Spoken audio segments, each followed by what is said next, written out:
This is such a bad plan. This is an awful plan. Can we let Lynette do all the planning next time? When the hearth flame goes out. Oh, right. They enabled focus experience mode. Sure. I am focused on this one quest. Huh. It's been a while since we visited Poisson. Maybe we should head over and have a look around. Poisson? We're going to Poisson? It's a fine day. Yes, a fine day for a stroll around Poisson. That's it? That's it. I'm so scared, actually. Hey, traveler. Paimon. Lene, buddy, what are you doing here? What's going on? Oh, Paimon knows that voice. Over here. What are you doing here? It's the boyfriend.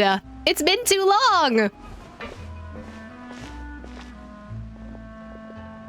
To borrow one of the more popular turns of phrase at the moment, this appears to be quite the fated reunion. Running into you two out of the blue like this has really made my day. Aw. I certainly wasn't expecting it. You can say that again. What brings you to Poisson? Wait, Paimon's got it. You must be here for one of your magic shows, right? Huh? Actually, we've run into a bit of trouble on the home front. Oh. So Father arranged for us to stay in Poisson for the time being.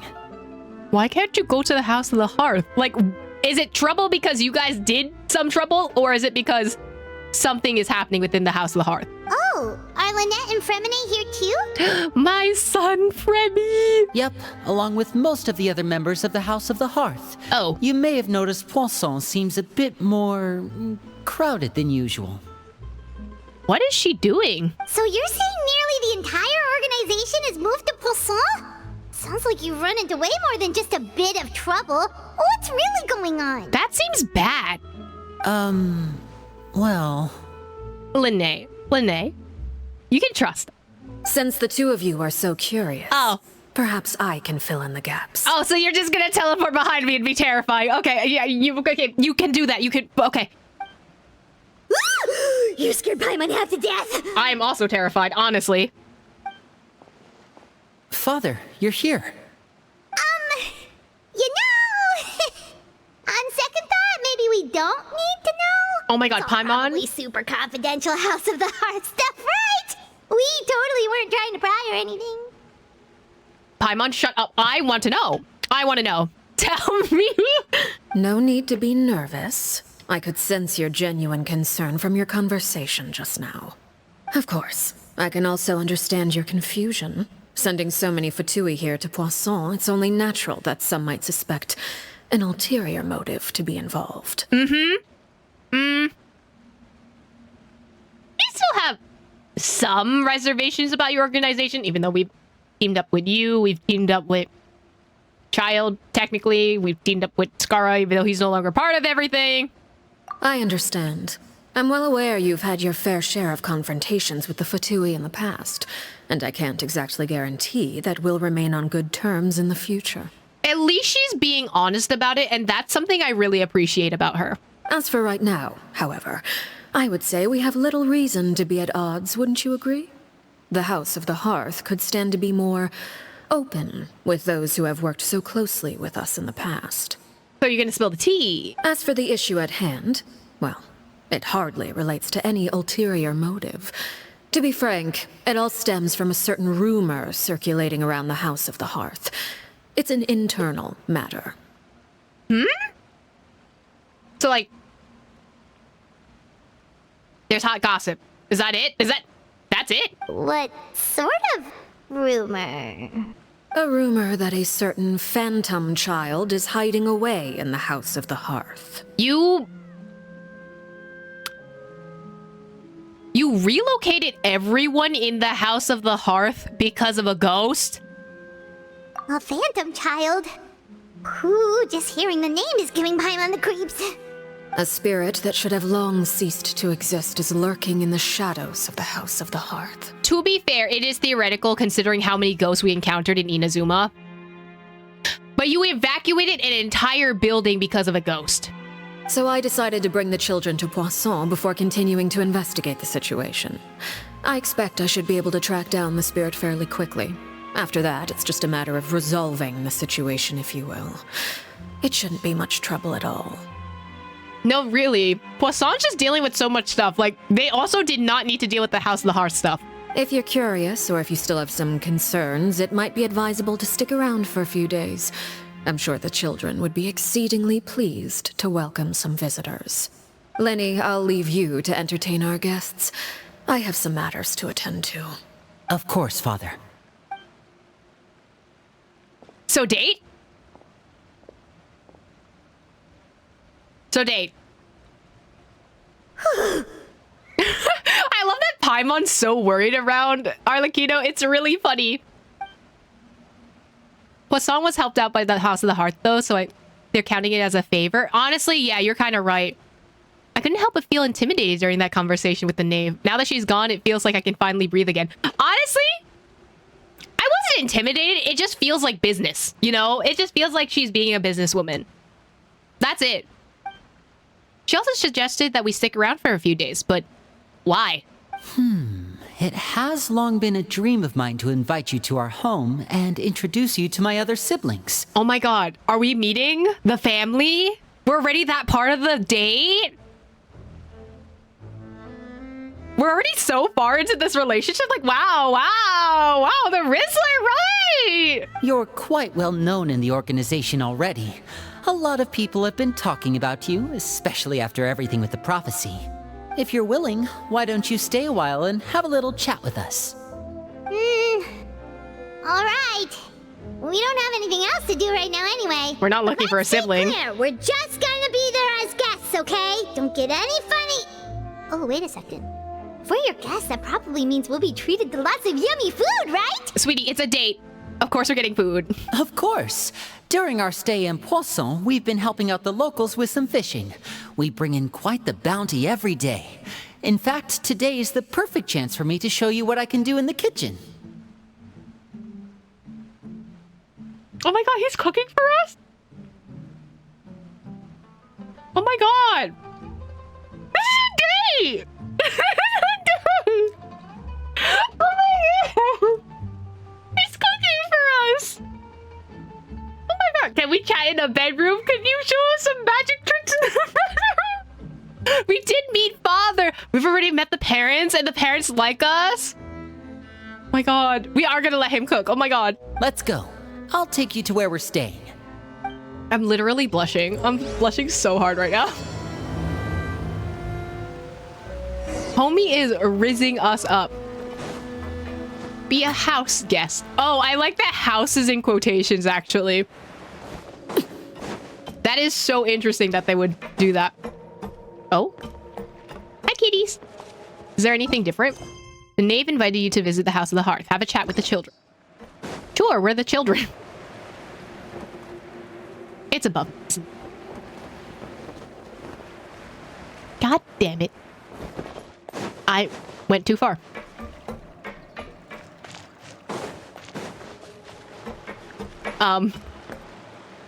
I did this to myself. Oh. We rented this house from one of the locals to use as a temporary base. I'll come back later and tidy up a bit. After that, it should be all ready for you to stay in tonight. Isn't that the house that we used to trick Farina in the story quest? Also, you're cleaning up your house for us? You're gonna clean up the bedroom for us?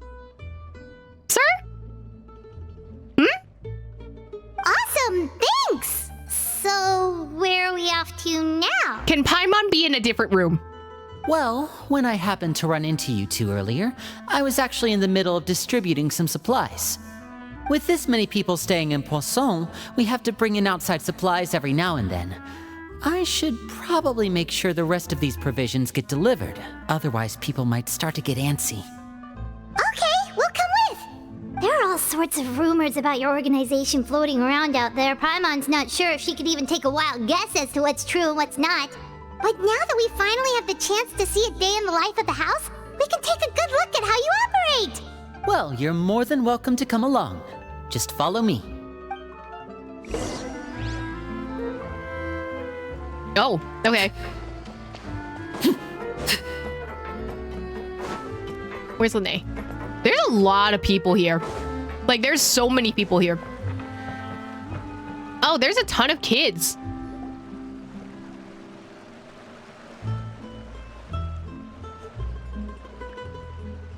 Linny, you're finally here. The supplies. I'm assuming you've... Brought them with me? Yep, here you go. Hello? Something caught your eye? This is... Why is he blank face staring at us like open mouth agape, like fish-eyed staring, homie? It's the Traveler in Paimon! Oh, okay. No way! Bolt? Come here, everyone! Hurry! The Traveler and Paimon are here! Oh, so they have like actual One at a adults. time, please. Don't crowd around them all at once. We don't want to scare off our guests now, do we? I guess we're famous. Like, that's crazy. He's gonna protect us from... He is the extrovert that adopted the introvert in this scenario, and I love it. Oh, it's alright! Gotta say, Paimon didn't realize we were this famous. Of course! Father and Linny have told us so much about you. Father was saying something? Father told us about how you helped Linny. According to her, you're a trustworthy friend. And as far as she's concerned, that's pretty much the highest compliment we've ever heard her give. As you can imagine, everyone's been very curious about you. Oh. I heard the Traveler is so strong that he can move a mountain with his bare hands. I can throw rocks? I'm not Zhongli. I heard Paimon eats so much that she can clean out the entire pantry at Hotel de Boer in just 3 days. Oh yeah, that's true. Wait a second! That's the rumor you heard about Paimon? Oh, not cool at all! Mine's also a bit of a stretch. Oh, wait. When guests visit, you're supposed to give them gifts and stuff, right? No. Is that French culture? I thought if we're the guest, we're supposed to give you something. Right? Oh, we don't need something like that. Yeah. Besides, we don't have anything to give to you. Mm-hmm. Come on, we insist. I can give you some of my new potions. Potions? Just take your poison. And by that, I mean medicine or actual poison. I've got both. Why do you have... But it's the house, the hearth. I don't know what I expected. Or maybe Shaplo can teach you guys about stealth. He's super good at it. He's never been caught. Ah, now that's not a bad idea. I know you usually prefer to fight head-on, but it never hurts to expand your bag of tricks, right? When it comes to eliminating your enemies, staying quiet can go a long way. Trust me, I would know. Why does this feel like foreshadowing for some reason?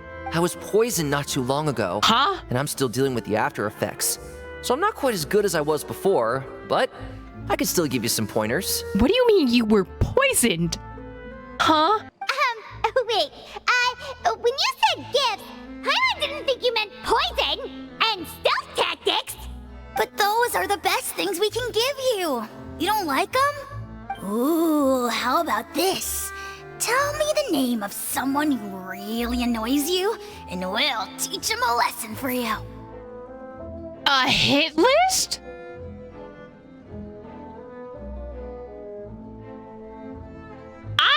I mean, this is to be expected, but I'm still in shock. The dangerous suggestions keep on coming one after another. You start to get a bit overwhelmed. Old Selwar. I think that's enough suggestions for now. When it comes to being a good host, it's the thought that counts. You don't need a physical gift to make our guests happy. In fact, pestering them with suggestion after suggestion might make them more annoyed than anything. I would say your enthusiasm has certainly gotten across. Oh, Linne's sticking up for us. He is truly the extrovert that protects the introverts. Really? We definitely feel the love. Awesome! It's been so long since we've had guests to play with. If there's anything you need, just let us know.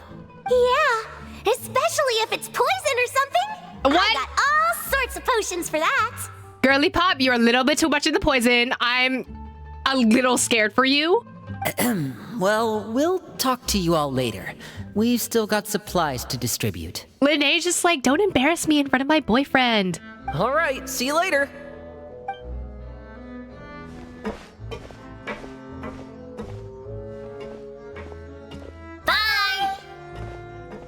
Oh, that pitch was crazy.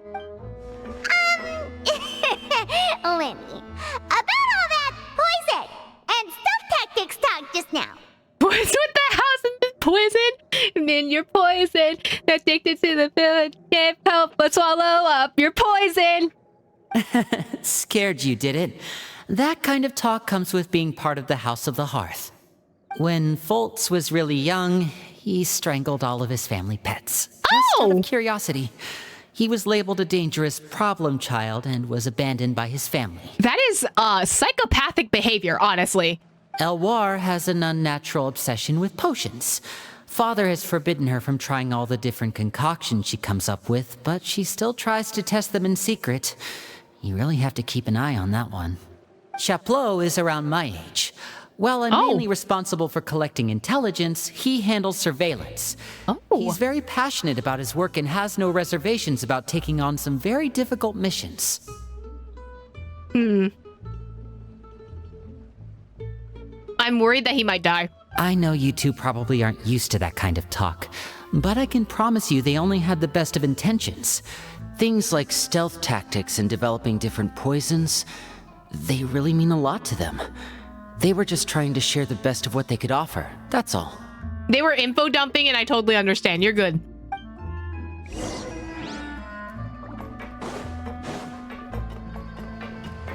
Where are we going? Oh, this way. Nope. Crossing the wrong bridge. Honestly, I would accept their gifts. I would accept it just out of curiosity and to be polite, you know? I don't know what I'd do with poison, but it would be nice to accept it, right? Filial, supplies are here. Thanks. And who are these two? Outsiders? Allow me to introduce you. This is the Traveler and Paimon. Oh, you're the famous duo I've been hearing so much about. It's nice to meet you. I heard you've traveled to all sorts of places. Is that true? Of course! We're making our way all across to that! Because I can't find my sister and we're still here. Oh, good for you. That sounded a little condescending, even though I know it wasn't trying to be condescending, but it sounded condescending. You must be pretty familiar with Fontaine by now, then. Have you seen the new opera that started running recently? I think it's called... The 4,000 Thieves? I wonder what's a reference to. Oh, this is the first we've heard of it. It seems like it's going to be fantastic. From what I've been able to tell from the posters, anyway. You should definitely check it out if you have the time. Oh, and there's The Blind Maiden, too. That one is supposed to have audience interaction. Seems pretty interesting. Huh. Audience interaction? As you spend some time talking about popular culture, the atmosphere becomes more After this relaxed. mission is over, I think I'll go get a manicure. Oh, it's a reference to 1,000 Thieves, probably. So it's basically Aladdin. Oh, maybe I should dye my hair. Wonder how much it'll cost. Is it just Paimon, or do these two seem much easier to get along with than the others? Looks like the House of the Hearth has some normal members after all. I mean, it depends on what you mean by normal, because I'm pretty sure going across an entire world to look for your sister is not what normal people do. I heard that. Oops. I'm guessing you're referring to Foltz and the others? Yeah, we're definitely not all like them. I bet those crazies are practically foaming at the mouth right now. I'm sure they just can't wait to get back to Snezhnaya to carry out the plan. What plan? That's enough, Filial. Uh-oh. No, say it. No, talk your shit. I want to know. Don't talk about family members behind their back, right? Whatever. Let's go. They are definitely in the high school teenager, like, vibe. Guess this is goodbye then. If you ever have some time, we should go see the opera together. I'm already on a date with Lene. Try again later.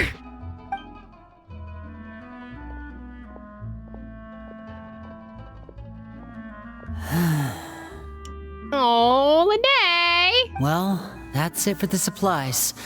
We should probably head back as well. He did fail the Riz check, and you know what? It's because Linné has more Riz than he could ever have, okay? Technically, it is workplace bullying. Well, they didn't seem too happy with each other. Seems like there could be something more going on here. I mean, wouldn't you also fight with your siblings at some point? Like, I think we should just observe. Just kind of look in the background. You're right. We're only here as guests after all. Oh, Linny's getting super far ahead. Come on, let's catch up. Homie just walked off without us. Like, homie? Bro. Buddy? Where'd you go? Tea! Are we having tea? So, what do you think of the members you've met so far? They've certainly got a lot of personality. Well, Father is always encouraging us to be strong-willed and independent. As she should. So if there's one thing we've got, it's people who aren't afraid to speak their mind. You know what? She's a good father for that. Well, I should probably get cooking. Wanna join? He's cooking with us? Wait, shut up. Shut up, he's cooking with us? That's so cute. Of course! Shut up, Paimon. Not you. Go in the house or something. Then let's head out and... Fremini, what are you doing here? Remy, my son! My baby boy! You were sneaking around, weren't you? Fremine, nice to see you again! Oh, you too. I heard you're here as guests of House of the Hearth. Welcome. We were just going to make some food. Why don't you come along? I could use some help in the kitchen, and I seem to remember you mentioning you wanted to make seafood soup for the traveler in Paimon. Wait, Fremini's gonna cook for us? Baby! I'll literally cry right now. Seafood soup? Oh, Paimon's drooling already. Were you looking for something just now, Fremine? Maybe I can help. It's nothing. I just wanted to see if there were any extra supplies. Yeah, we've got some left over. What do you need? Some food and water. And some clean cloth, if possible. You're hiding someone. Did someone get injured? No problem. Give me a second here. Food, water... A clean cloth means someone got injured. Wait a minute. What do you need all of those for? Oh, the zoom in. Uh-oh. You're not on any missions as far as I'm aware, and you were just going to come eat with us. So what's this all about? Uh-oh. I thought I'd grab an extra portion because I get hungry at night. Could be because I'm growing, you know? And... Remy, you are a terrible liar. Fremine, You are such a bad liar, buddy. you remember what I told you? You're not like me. Your lying skills still need some work. You're not like me. It's crazy. Oh my god. You're not like me. Your lying skill needs some work. Is so rude. But damn. Tell me what's going on. Is it really bad enough that you have to keep it from your own brother? Clearly. Maybe it'll be better if we gave them some space. Yeah, this is some sibling shit. We're just gonna back off, okay?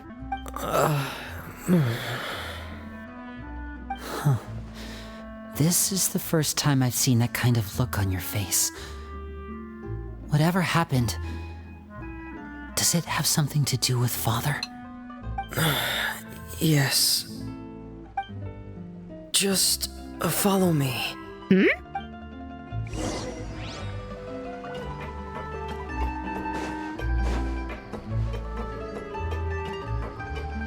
Where are you hiding? Well, to be fair, this ship's big. So... Lynette always knows when he like, right? Lynette always knows. Lynette is the smartest out of the three of them, honestly. Oh, hello? Maybe it was not on top of the ship. Unless I have to go somewhere.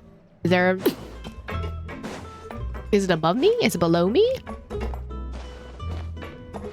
I know there is an achievement if you have to climb up.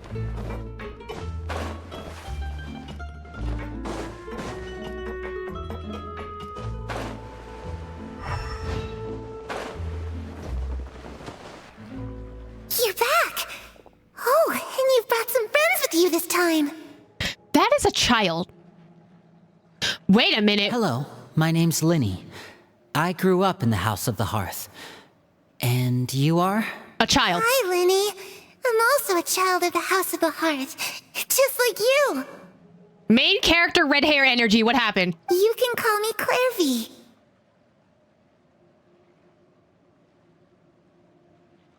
What's Clairvy doing here? Clairvy? It's nice to meet you. Wait a minute. She was in the trailer with Arlecchino.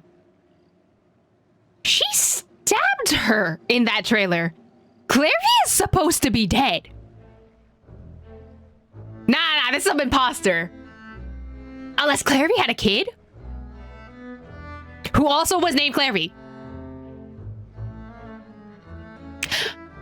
Reincarnation. No. That still doesn't make any sense. I'm so confused. Does that name ring any bells, Linny? No, not at all. That's not a name we have on our roster, I'm sure of it. What I'm not sure of, though, is how she managed to sneak in. Arlecchino did say the house was haunted by a ghost. You're right! Well, then she's looking in the wrong places. She must be the phantom child Father's been searching for. From the looks of it, I'm guessing you were the one that found her, Fremine. You, haven't told Father, have you? Oh, no, because Fremine would have known about Clairvy and Arlecchino before. No wonder why he was hiding her. Yeah, Clairvy was a teen when she died. That makes sense why Fremy was hiding her. No, I haven't told anyone. I've just been keeping her hidden. For how long? About Half a month? now. How? How have you been hiding her for 2 weeks? So ever since we got to Poisson, then. Do you have any idea what you're doing? I know what I'm doing. Really? Because from where I'm standing, it looks like you're hiding the very person Father has been trying to find. If Father finds out about this, everyone involved is going to be punished. The Phantom of the Orphanage is here. Inside my mind. Dun, dun, dun, dun, dun, dun, dun, dun, dun, dun, dun. You know the rules of the house, Fremine. I know you do. Father doesn't tolerate any form of betrayal. So why are you doing this? I've thought it through. And I just can't hand her over like that. Linny, don't you remember last year? Chaplot nearly died after getting poisoned during that one mission. He wasn't able to get back before the poison started taking effect, and not a single person was there to help him. That night, while I was sleeping, I heard a voice telling me to go save him. I opened my eyes, but I couldn't find the source of the voice. I thought maybe I was just hearing things, but I went to look for him anyway. Luckily, I got there with enough time to save his life. So Fremy has instinct, or he is hallucinating. That feeling of being haunted, of hearing voices, it's happened many times in the House of the Hearth. I'm sure you've noticed. So what you're saying is, that was her? She was the one who spoke to you that night? Unless there are other spirits roaming around the House of the Hearth, I don't think there's any other possibility. Aw, Fremnate's such a cute soul. He just wants to help the ghosty. If Clairvy were our enemy, it wouldn't matter whether she was a spirit or an actual child. I would have acted without a second thought, because that's what Father ordered us to do. But she's been living with us, helping us from the shadows all this time. I think that makes her family. I also think that makes her family. Oh, Fremy's so sweet. I couldn't just hand her over to be dealt with. Not when there's so much we still don't know. Did Arlecchino say that she would deal with her, like, straight up, stab, stab, murder, murder? And not, like, dealt with as in we're gonna find you a place? Because those are two different types of dealing with it, honestly. So what's your plan then? You can't keep her here forever. Someone is bound to find out eventually. That is true. It is literally in the corner of Poisson. I haven't thought that far yet. I don't want to disobey an order from Father, but I also don't want to put Clairvy in danger. When deal with this industry, it most likely definitely means murder. But it makes me sad. Why would they murder a ghost? Come with me. There are a couple things I'd like to say to you in private. Uh-oh. Uh-oh.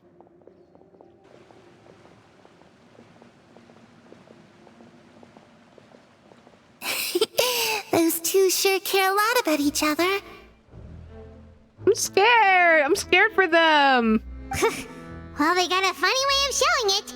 From where Paimon was floating, it sure seemed like they were about to bite each other's heads off. No way! They have a really deep bond.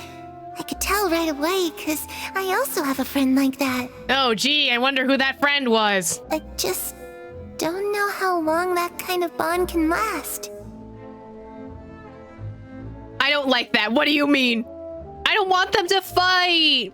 The darkness in the house runs deeper than you can imagine. No one can get out alive. I don't like that you tilted your head when you did that. That's terrifying. I'm sorry, Linny. I really didn't mean to drag anyone else into this. Oh, really? You didn't mean to? 'Cause I, for one, wish you did. Huh? What do you mean? You know, when we were younger, you didn't call me Linny. You called me brother, just like Lynette. We grew up together, the three of us. We were all orphans, all rescued by Father. Of all the siblings in the House of the Hearth, I think our bond was the closest. Later on, when you started calling me Linny, I wasn't actually surprised. After all, Lynette and I are related by blood.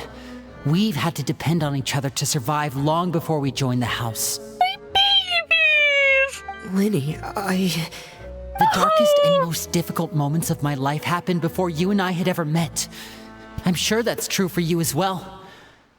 Even so, Fremine, we've stood by each other for all these years now, and to me, that means more than blood. They're so cute. You and Lynette are the most important people in my life. No one can replace you.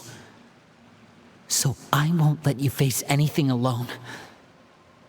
Not if I can help it. They're so cute. I love them. I'm literally crying shitting tears. Oh, looks like things are getting kind of heated between Linny and Fremine. Maybe we should go check on them. Can I talk to Ghost? It's raining. I should put my clothes away. Huh?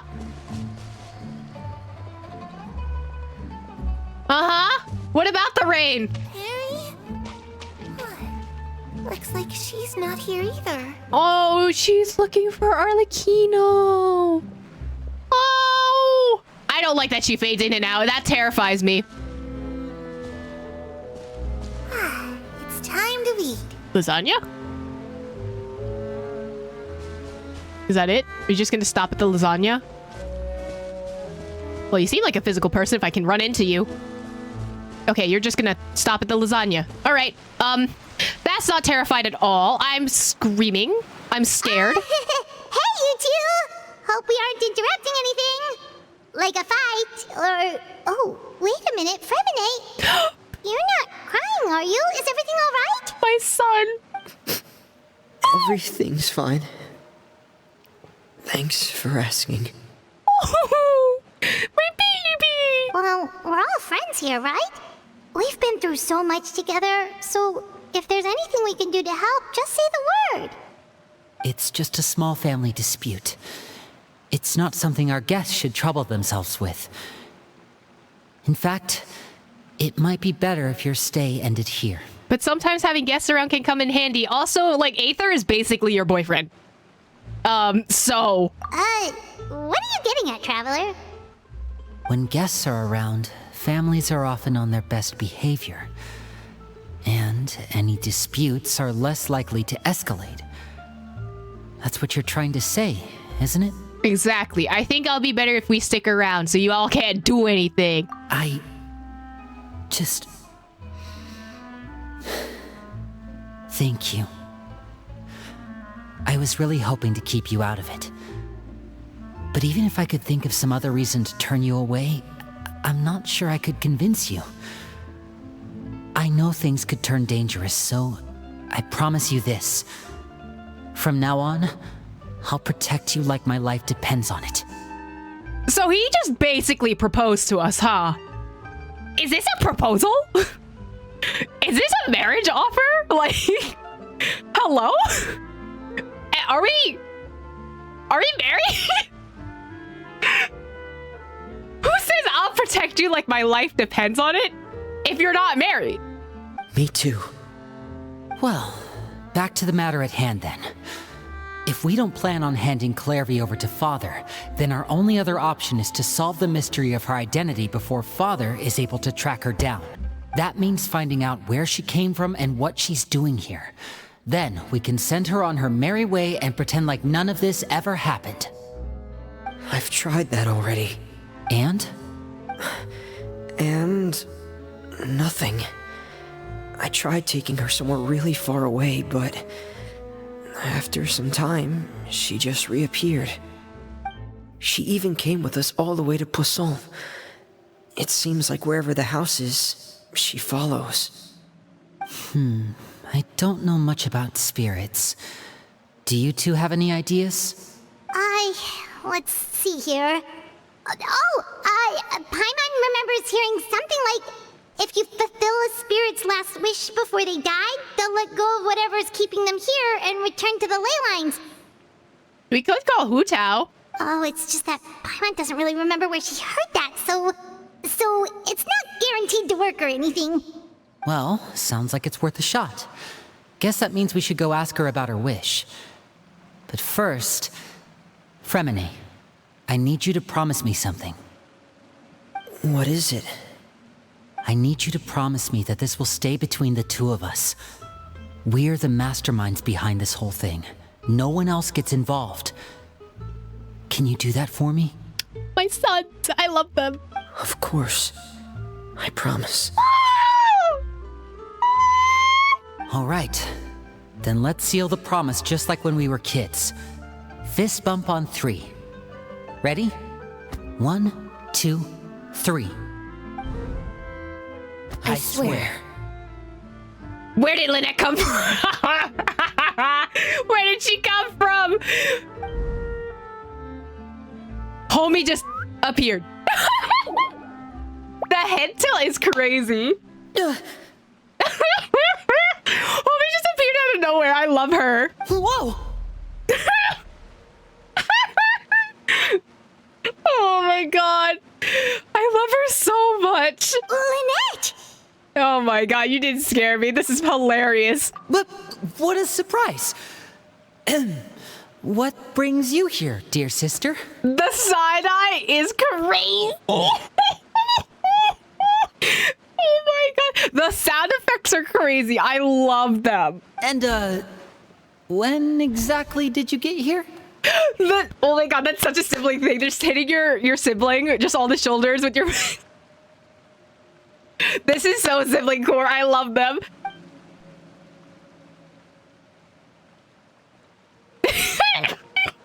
You're an idiot, brother. I'm gonna screen cap this so I can use this for my own personal use. Thank you. Thank you for that. That's definitely something I'm going to send to my own sibling. Thank you. And you too, Fremine. You 3, Traveler. Why? And you 4, Paimon. What? I wasn't a part of this. Excuse me. I was just watching this shit happen, okay? This is so rude. How dare you attack me? Wait, what did we do? You did nothing. I've seen Clairvy around the House of the Hearth before. I hadn't seen her in Poisson, so I figured she must not have come with us. But it turns out you were just hiding her. I heard you talking about your plan. Rather than steering clear of the situation, I'd rather fully join in. Yeah, I'm not surprised.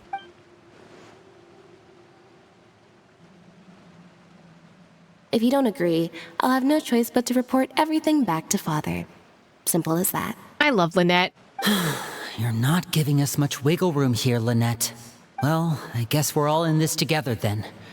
After we talk to Clairvy, we'll figure out our next move. We're all in this together. There's no time to lose. Let's go.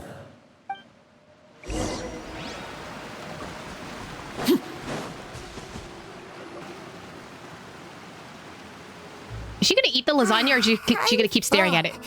Thank you for bringing me this food, you guys. You haven't eaten it.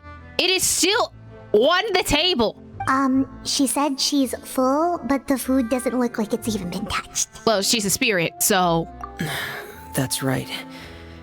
Based on what I've been able to observe, it doesn't seem like Clairvy can interact with the physical world at all. She's a ghost.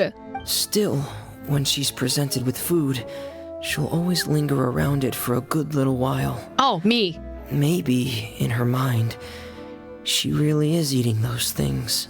Does she know that she has already passed away? I've tried to ask her, but she didn't answer. My guess is that she's just as confused as we are. Or maybe she couldn't understand the question at all. Or maybe she's not allowed to answer? Like, part of a ghost contract thingy? Clairvy, if you've got some time, I'd like to ask you a few questions. Sure. Oh, another new friend. Hi, I'm Clairvy. Hello. Oh, I love Lynette. Clairvy, how did you join the House of the Hearth? Huh? Isn't it the same for everybody? The knave brings you here and then you can't leave. Well, to be fair, that was her mother, so... It's just that your name, it's not on the roster. And I've never seen you before. The roster? Oh, I get it now. I think there might be some things you don't know about this place. That's suspicious. The people in charge, they're not as nice as they look. They say they keep a roster, but it's not complete. There are a lot of people who aren't on it, and never will be. What do you mean? In this house, some people are family, and other people are just test subjects. Those kinds of people aren't ever going to get a place on the roster, unless it's the roster of people who've been executed. What? Wait, does that mean the knave... She... Is there anyone that can vouch for you? She's a ghost. Perry, she's my best friend. She's the only one I trust in this place. Ah, yes, we can talk to Arlecchino, the person who is currently in charge. Have either of you heard of that name before? No. Me neither. Clairvy, Perry. Neither of those names are on the roster. But it seems like she's telling the truth. Either that, or this kid's already got a bag of tricks bigger than mine. Maybe we should try a different approach. Clairvy, do you have a wish? To see Perry. A wish? It can be anything you want. Just imagine. It's your birthday, you're blowing out the candles, and your wish is...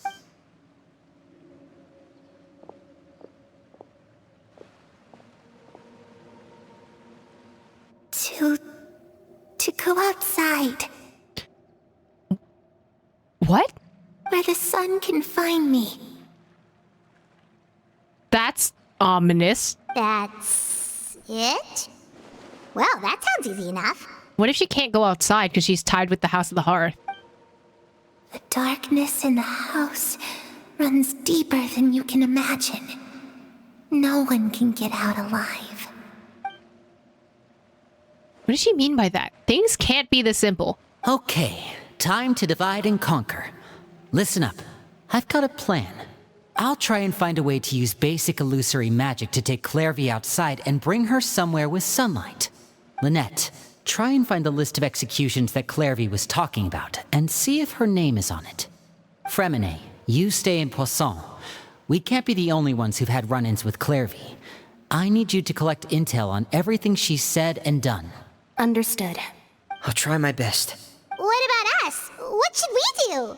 I really appreciate your willingness to help, but this is a family matter. I don't want to drag you in too deep. It's too risky. Let me think. Since Father considers you to be guests, maybe you could stick by her side for a little while. You don't need to do anything except keep up some nice, casual conversation. Man, we're gonna be distractions. She's gonna already be so suspicious of us if that happens. Ah, Paimon gets it. You want us to distract her. How should we contact you? Because it's a terrible idea. I'll give you a magic bird. Oh. If Father suspects something, all you need to do is release it when she's not looking, and it'll alert me that something's wrong. Shut up, that bird's so pretty. I love the birdie. I love him. Or her. Or them. I love them. They're so cute. I would trade my life for them. They're adorable. Of course, that's only as a last resort. If Father doesn't seem to notice us, there's no need to make contact. We'll reconvene here tonight after all's said and done. Wait, I just realized, how are we gonna keep the bird with us the whole time? If the worst case scenario happens and we're discovered, just tell Father everything. We're not going to let our guests get punished for our own actions. That's where we draw the line. Be careful, though. You too. Okay, this is where we part. Father should be at the beach nearby.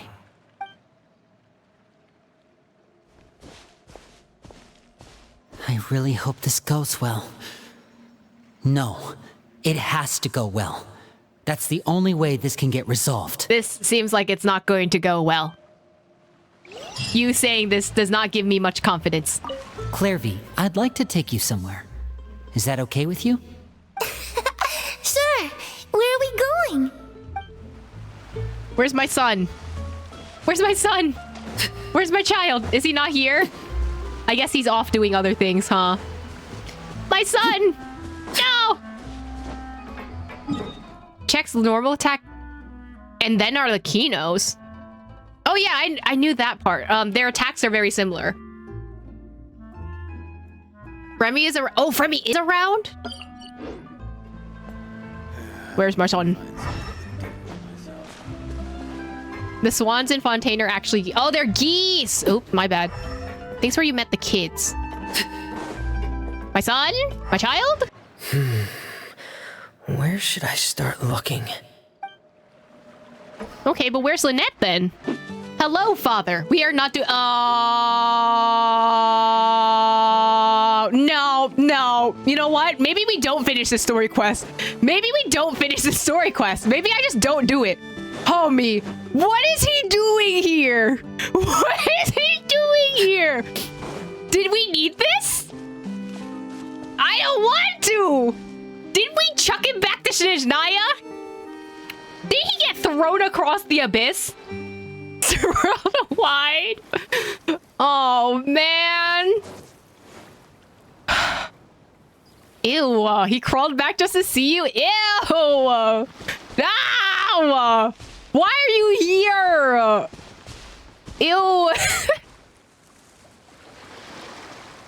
Isn't he supposed to be recovering from... Well, it has been a few patches since Child got chucked out from the whale area. We're not feeding him the Gasm Goop, guys. Got tired of his guitar playing ass. Maybe. His voice did pop up in the trailer. But also, I'm mad. I'll be mad. Why are you here? He loves you in particular is crazy. What are you doing here? It's the knave and Child. Hey, aren't you supposed to be in Snezhnaya recuperating? What are you still doing in Fontaine? Can you go to Natlin so we see you again somewhere else? Oh, it's you two. I didn't expect to run into you here. Oh, so he's still recovering is what I'm hearing. I was unconscious for quite a while after the fight in the Primordial Sea. After I woke up, I realized I was being taken back to Snezhnaya, and well, I couldn't have that now, could I? Not when I've still got unfinished business here in Fontaine. So, I mustered up all my strength and made the journey back on my own. What sort of unfinished business are we talking here? It has to do with Skirk, my master. I really wanted to meet up with her, but by the time I got back, she had already left. I still have so many questions for her. Without any other leads, all I could do was ask the knave to help me track her down. She must have left behind some traces from her time in Fontaine. Oh, okay, so have you found any clues? Unfortunately, no. While the House of the Hearth is adept at collecting all manner of intelligence, certain existences can still manage to escape our purview. Wait a minute. Isn't Child still supposed to be in jail? Can we just send him to Rio? Basically, unless Master feels there's a need to meet with me, she's not going to be found. But that problem has an easy fix. I just need to become stronger, and then... Homie, please cover your mouth with your elbow, buddy. Paimon thinks you should focus on getting better first. That, but I'm not going to say that to you. The worst of it is over. It's all thanks to that one kid from the House of the Hearth.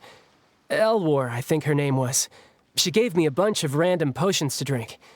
They didn't go down easy, let me tell you. Pain and chills all over. But they really did help speed up my recovery. Like, you drank her poison.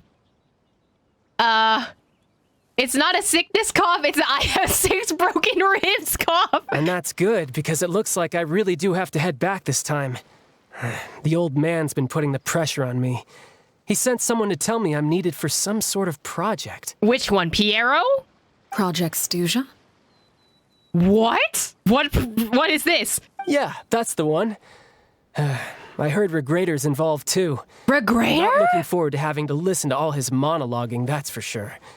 Hey, maybe you could think of a way for me to stay in Fontaine for a little longer. Regrator mentioned? Interesting. What is Pantalone? It's Regrator is Pantalone, but why? Is it money? That would explain. If it's money related, then Child and Pantalone would be the best options. But why? Why though? Helping Linny and the others brush up on their fighting skills would be far more interesting. If you and I could spar, that would be even better. No. I've been waiting for a chance to see you go all out. No, bye. And what a sweet little daydream that is. I love her. But I also have a role to play in all this. I'll be leaving Fontaine shortly as well. Oh. I love the way she said, oh, what a sweet little daydream that is. I love her so much. Like... Besides, considering how little they see fit to step outside the homeland, being called on to return to Snezhnaya by such illustrious dignitaries, what a great honor. Wouldn't you agree? I love the bombastic side eye. One I could do without, I'd say. Is it just Paimon? Or does it kind of seem like they're... Just casually trash talking their colleagues behind their backs, yeah? So, dear guests of the House of the Hearth, to what do I owe the visit? Well, we just... This is not slick at all. Wanted to learn more about you, I guess. Riz, sound effect, something. Right! We're super close to Linny and the others, but we still don't know much about you! Is that so? Introductions have already been made, have they not? Oh, well, you see? There's only so much you can learn about someone from a short introduction. At least tell us something a little extra, like... Why do you call yourself father? Huh, good question. I'd also like to know. Why doesn't Child know is another question. The fact that you have to ask tells me our intelligence work has been quite successful. Telling you the answer to that question would only serve to undermine that success.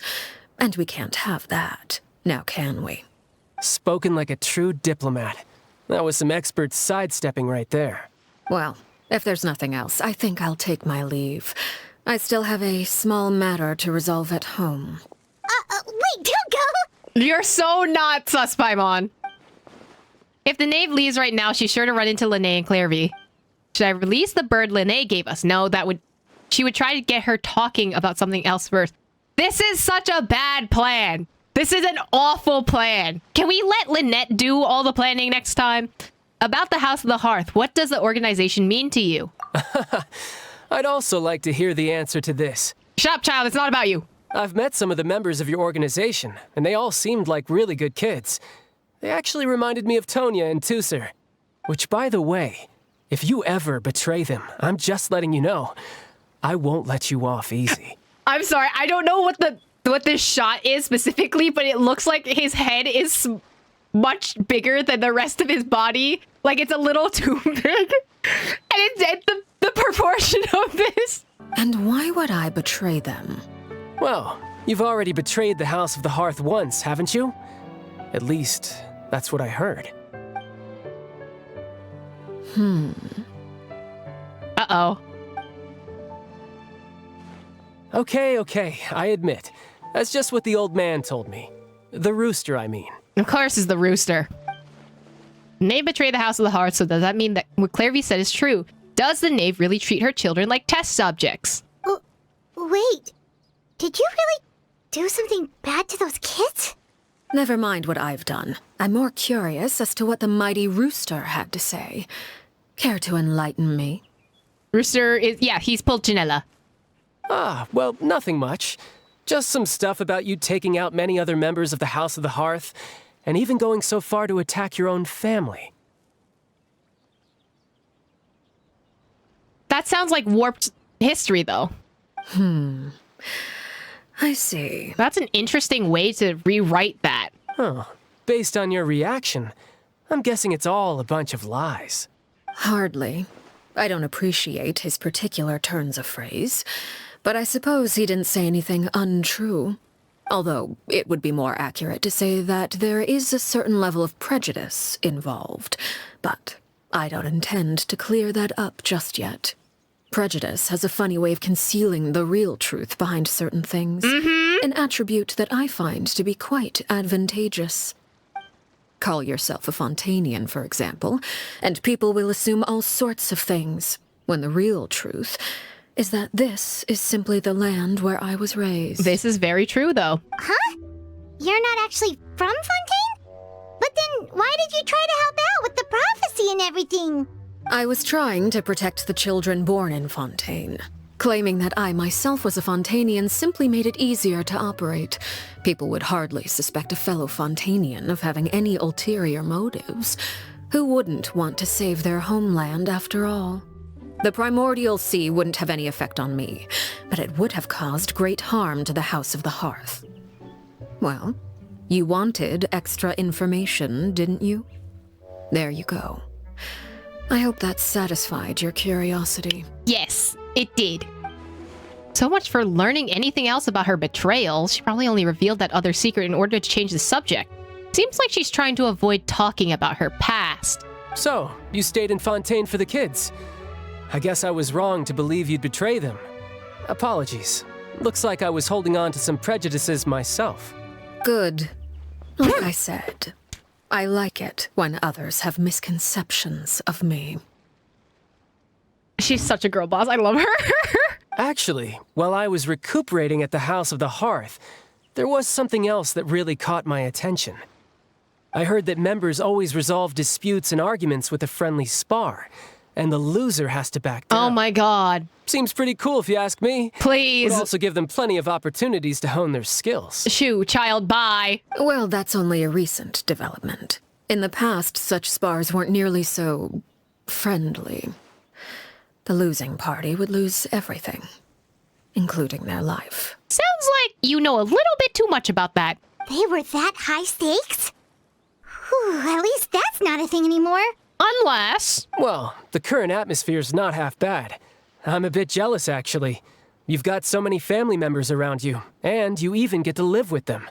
Having a lot of family around means dealing with a considerable amount of bickering and scheming. Once Tonya and Tusser enter their rebellious phase, I'm sure you'll understand. Just imagine. Tusser becomes obsessed with plucking out strands from the rooster's mustache, or Tonya decides to dye her hair 42 different colors. Honestly? What's so wrong about Tonya deciding to dye her hair 42 different colors? Plucking the mustache hair is kind of crazy, but the hair color... Let Tonya vibe. Like... Okay. I get the picture. As the conversation shifts to topics of Tonya Tutor, child begins to share stories. Type of conversation you usually leave were you falling asleep. And then I didn't get to read the rest. Well, would you look at the time? I should probably get going. Traveler, Paimon, I'm not sure where our paths will cross next, but the next time we run into each other, we should definitely try and find some time to spar. You can go spar yourself. Preferably far away from me. Again, maybe this is a conversation we can have when you look less like you're gonna kill over. All right. Well, thanks for everything, Arlecchino.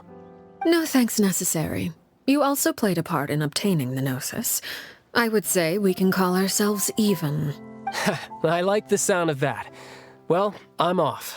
See you all some other time. Bye, don't come back. Thanks. We should probably get going too. Do you want to head back with us? Why did she do like the people shy? Like, do you want to head back with us? Ooh, woo, like. Oh, you want me to leave so soon? Yeah, she's already said. She was already suspicious, like in the beginning. Oh, well, you see, I'm rather enjoying the evening breeze. If you don't mind, I think I'll stick around for a bit. I have some things to think about. She knows already. Like, I wouldn't be surprised. Apologies for not attending to you like a proper host. Please forgive this slight. I do hope you'll have a pleasant stay. we managed to keep her distracted until nightfall. Good thing Child was there to keep the conversation going. You don't think she suspected anything, do you? She definitely did. I wonder if Liddy ran into any issues. Let's hurry back and see how everything went. Oh? You decided to stay a little longer? Let's take in the ocean view together, then. It is very pretty, though. She knows. She knows. There's no doubt in my mind that she doesn't know. Liddy, how did everything go? Well, long story short, we ran into a small issue. Clairvy can't go into the sunlight. What? Oh. Everything was fine at first. She followed me up to the surface just like I told her. What was that? That's so Raven, like, flashback kind of thing. Did she just, like, teleport back? But as I led her out of the shadows and into the sunlight, she vanished. Oh, I wonder if this is following a path of Orpheus and Eurydice. I turned around and there she was, standing at the edge of the shadows, silently watching me. Huh. Maybe she's afraid of sunlight, or... No, it wouldn't be her wish if that were the case. Is Arlecchino Orpheus? And Clairvy Eurydice? Explain, I'm not cultured. So the Orpheus and Eurydice story is a Greek myth. Basically, what happens is Eurydice and Orpheus were like in love with each other due to like a bunch of stuff with like gods, and like there was another god that played a hand in Eurydice's death. But basically, Eurydice was bitten by a snake and she died and she went into the underworld. Orpheus was a well-renowned, he was a bard, basically. And he was very famous because he was like, I think his mother was a muse, if I remember correctly. So Orpheus was distraught and was just like, yeah, you know what? I'm going to go into the underworld to rescue Eurydice, and so that I can bring her back, right? Orpheus goes down into the underworld and basically has to go through a bunch of trial and tribulations to try and get Eurydice back. He confronts Hades, and Hades is just like, what are you doing here, kind of. So Orpheus plays a song, and it moves Persephone so much to tears, aka the wife of Hades, that she convinces him to let her go. However, Hades is just like, you know what? The only way that I will let you walk out of hell, or well, under the underworld, is Orpheus has to basically never turn around while he's going through the underworld, and never turn to look at Eurydice as they're walking up. And And there's like a bunch of things that happened with basically like Hades low-key kind of trick him into like preventing someone from going above into the overworld and getting a shade back into the overworld. And what ends up happening is that he gets into the sunlight. He thinks that Eurydice is right behind him, right? So he turns around thinking that she's in the sunlight, and she is still walking up from the underworld. And she's in the shade, so she hasn't gotten out from the sunlight yet. So she eventually returns back to Hades. And because Orpheus broke the rule. And basically, Orpheus, I believe, by the end of this, tries to kill himself off the edge of the cliff, but then I think there was a god that stopped him from doing so. So that's the story of Orpheus and Eurydice. That story has played out through different pieces of media. There was an opera created about it back in the 1700s, if I remember correctly. If you know the musical Hades Town, that is a story that plays on the story of it. There's a lot of It's a story where Orpheus turned back when he wasn't supposed to. Then Eurydice got stuck in the underworld because he turned as broke his promise. So there are versions where like Orpheus is extremely cocky. There are versions of Orpheus where he's like not. So it varies on the retellings of it. Well, we could always try pushing her into it. Not sure pushing works on a non-corporeal being. Oh, true. I've pretty much tried it all already. Nothing worked. Eventually, the sun went down, so all I could do was bring her back here. How did it go with you, Lynette? Good. I've got the list. It's right here. Really? Well, what are we waiting for? Let's take a look!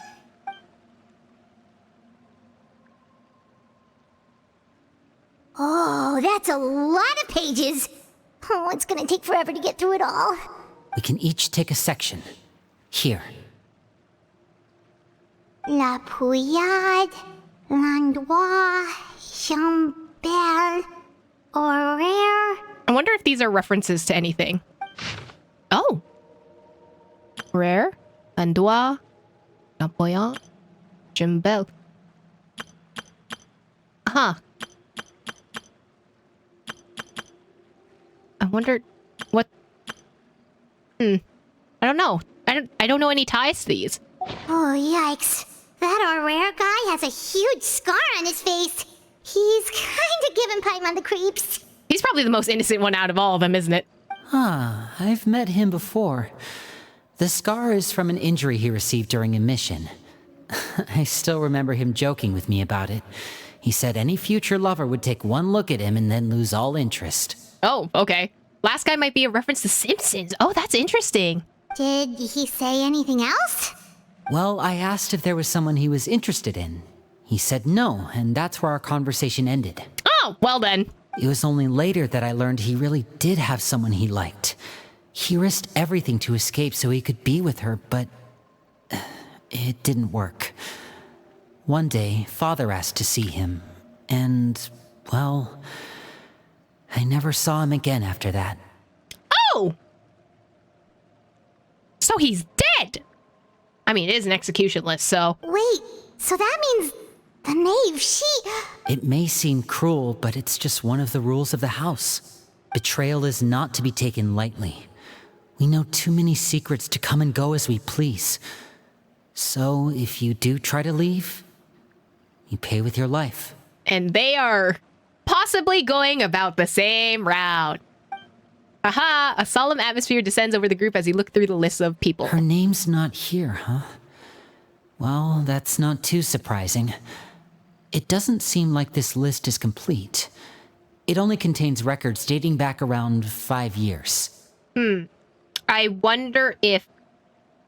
Oh, I wonder if 5 years is when Arlecchino became the knave, right? That means she's fairly young then. Let's shift our attention then. Fremine, were you able to find anything out? Fremine. Sorry. I was thinking about something. I managed to talk to quite a few people, but I couldn't help but notice that the atmosphere in the house was a little... strange. Strange. Yeah, I mean, I know there have been arguments in the past, times when people haven't gotten along. Chaplot and Filiol are a good example of that. Oh, those are two of the people that we met while delivering supplies. Paimon can see how they might not get along. They had very different vibes, and their, interests seem to be pretty different as well. The vibe check? That's to be expected, actually. Father brought us all here, shared her knowledge with us, taught us how to fight. That's one thing we all share. But that's also where the similarities end. Not all of us feel the same desire to stay here. As members of the House of the Hearth, we're also considered part of the Fatui. And to a lot of people, that's an identity they never asked for. Certain members get older and realize they want something else for themselves. But considering the rules of the house, most people would never say that out loud. People like Chaplot and Foltz are loyal to Father and her vision. They're proud to be part of the Fatui. Filiol and Nantoy, on the other hand, well, they aren't quite as enthusiastic. Going back to Greek mythology, I wonder if Arlecchino is supposed to represent Charon, Charon, the river boatman of the Styx. It would be interesting. Or she could represent Hades. But we also do have the Duke who has Cerberus, and then you can technically consider that the Fortress of Meripede is the underworld. There could be a lot. I'm not sure. These kinds of conflicts have always been there. It's not like Father is in the dark about any of this. Well, that's true. But it just feels like things have gotten worse lately. Filiol and the others, it seemed like they were meeting in secret to talk about something. I can't say for sure, but I think they've met Clairvy. You think she's been inciting them to act out? I don't think so. No, not exactly. But I wouldn't be surprised if she said something to them about the darkness in the house and how deep it runs. But that would just be the reality of the House of the Hearth. Not exactly something that would sway them, right? She's told me about it before. Experiments being run on children. People being used as pawns on the battlefield without so much as the strength to survive. I mean, points at Dotare. And they just believed all that? Without any evidence? Clairvy's words probably gave them the excuse they were looking for. Whether they actually believe them to be true is secondary. This is all because of Project Stuja, isn't it? Does anyone want to explain Project Stuja without mentioning the noun? According to this, a dark ambient arvist from Siberia. So I wonder if that's like a thing. But it could also be a German shortening of Sturge, a fall or conf battle. It has ties to like kind of suicide bombers kind of warplane like aspects. So it's literally a suicide mission. Project Stuja is probably a suicide mission. Whoa. Hold on a second. What's this Project Stuja all about, huh? This is the second time it's come up now. Sorry, but I'm not sure of the details either. I only know what Father has told us, which is that it's something the Rooster and Regrader have been working on together.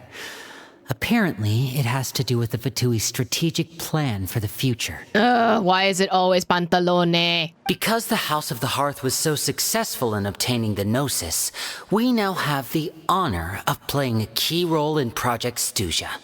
What does that mean? Wait, but isn't that a good thing?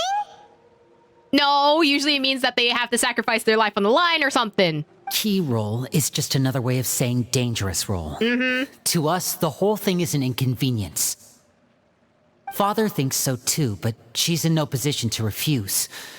Their plan isn't exactly unreasonable, and they've been funneling the house a lot of funding. Oh,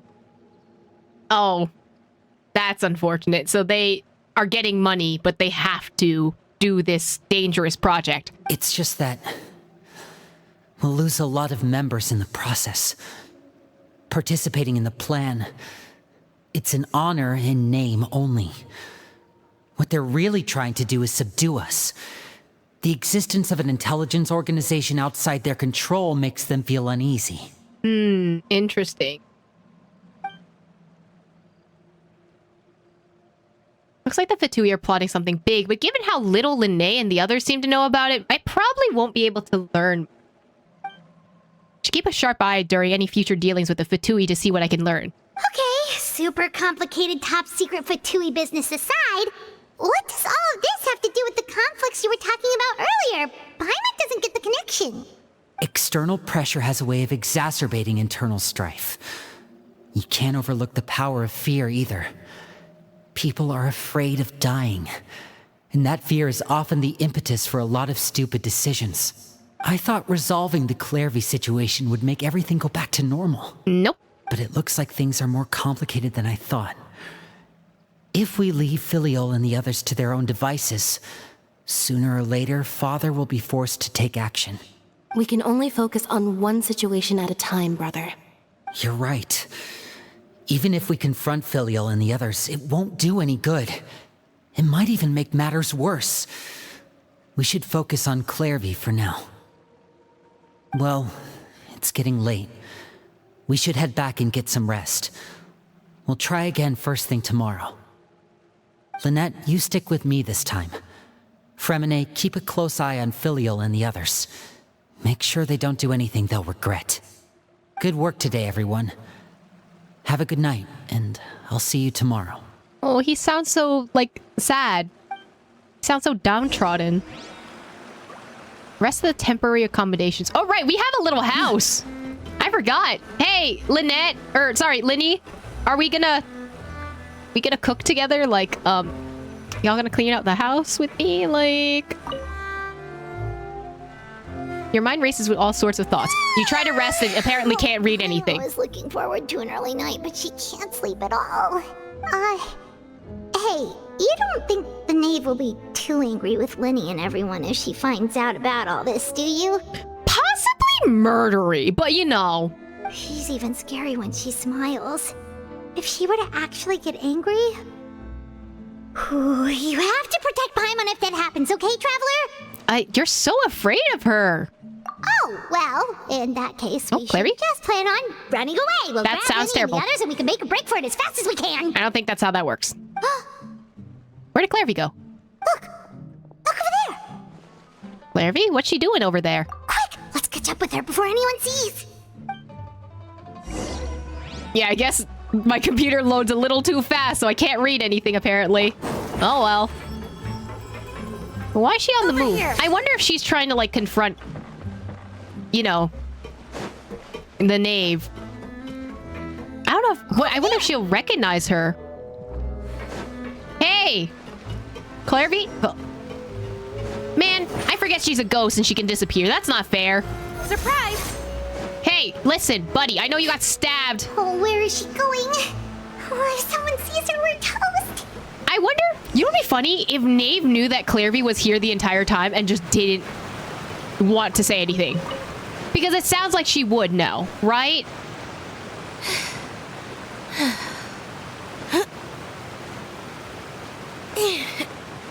Oh, look! She stopped! I wonder what happens if it turns daytime and then she's out in the sun.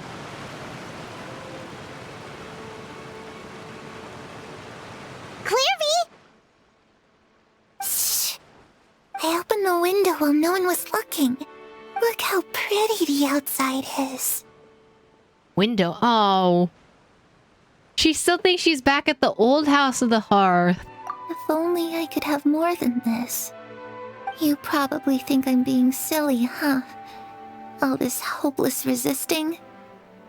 It's better to dream of what I could have than try to make it a reality, right? What does that mean? Please, help us get on the same page here, Clary. We need you to tell us what you know. Can you do that? Sure. Although, after you hear all this, I think you might regret that decision. What do you mean? Everyone in this family is nothing more than a tool. Something to be used and exploited.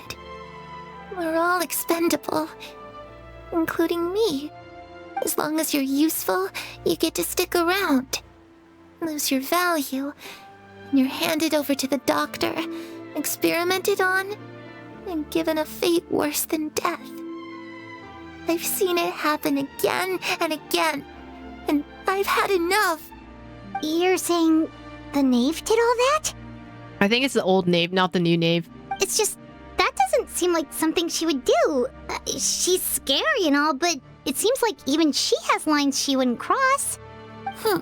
I knew you wouldn't believe me. I don't think she would ever, or at least Arlecchino knave, I don't think would ever willingly give up one of her children to Dotare. Everyone thinks she's a good person. They all think of her like a real mother. Look at mother in quotation marks, and it's not, father. So she's definitely referencing her mother. Mother? But she doesn't deserve that title. She's disgraced it and tarnished it. And if I had things my way, I'd never see her again. Oh, baby. If only Perry were here, she'd understand. Perry. There's that name again. Also, Paimon's getting a strange feeling. It almost feels like she's not really here with us. Paimon can't tell if she's actually talking to us or if she's mistaken us for someone else. You know what'd be interesting? What if she was talking to Lumine? I wonder if Lumine, or the Abyss sibling, ever encountered kids from the House of the Hearth. And maybe she was talking to her or him instead of us right now. She's a spirit. She begins saying anything. Well, in any case, it seems like she really needs someone to talk to. We should keep her company for a little longer. Just like Harry Bear. She looks so young. But it seems like she's been through a lot. It's getting windy. I should close the window. Ooh, look at the moon. Isn't it pretty? Hey, wanna hear a secret? I heard that if you look up at the night sky in Snezhnaya, you can see the aurora. It's supposed to be super pretty. Even prettier than the moon tonight. Oh. I'd love to see it. Perry and I promised each other that once we're older, we're gonna go see it together. Oh. But I can't find her. I'm worried she's also been... No, that wouldn't happen to her. She's special. Mother likes her a lot. I should really go talk to Mother, but we just fought. She doesn't want to see me, and I'm too scared to face her. What should I do? Talk to Perry? Talk to your bestie? Your girlfriend?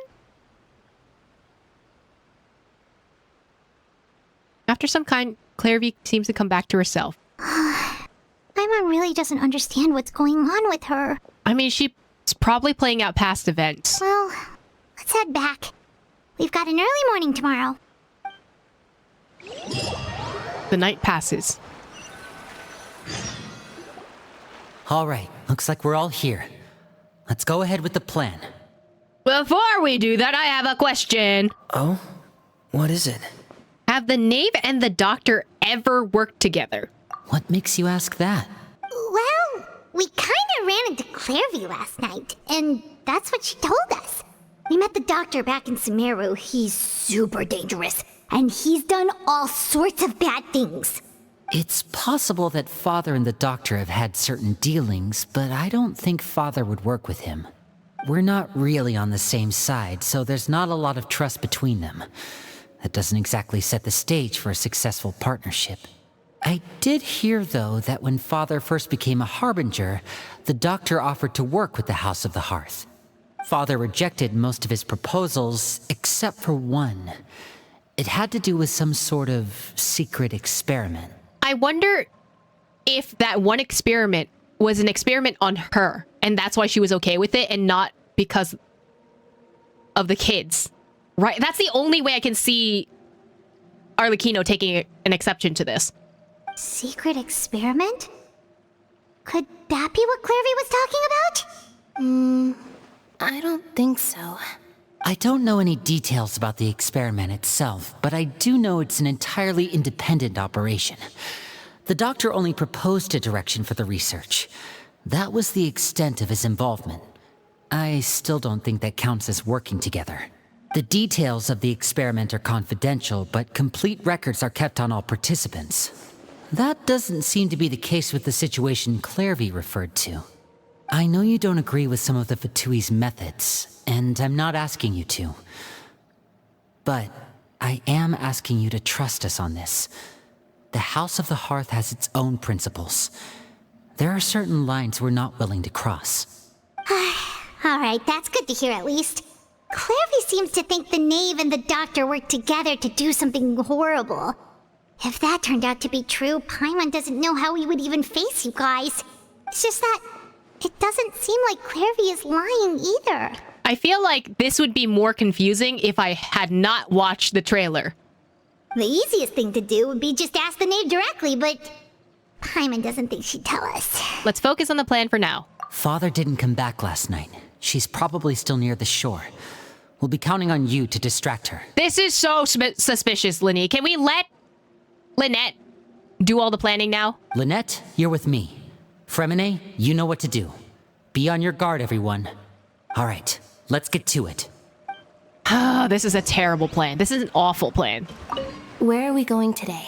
Let's try somewhere further away this time. I genuinely think Arlecchino has known about their plan from the start, and she's just staying at the beach so that Linné will fall into her plans.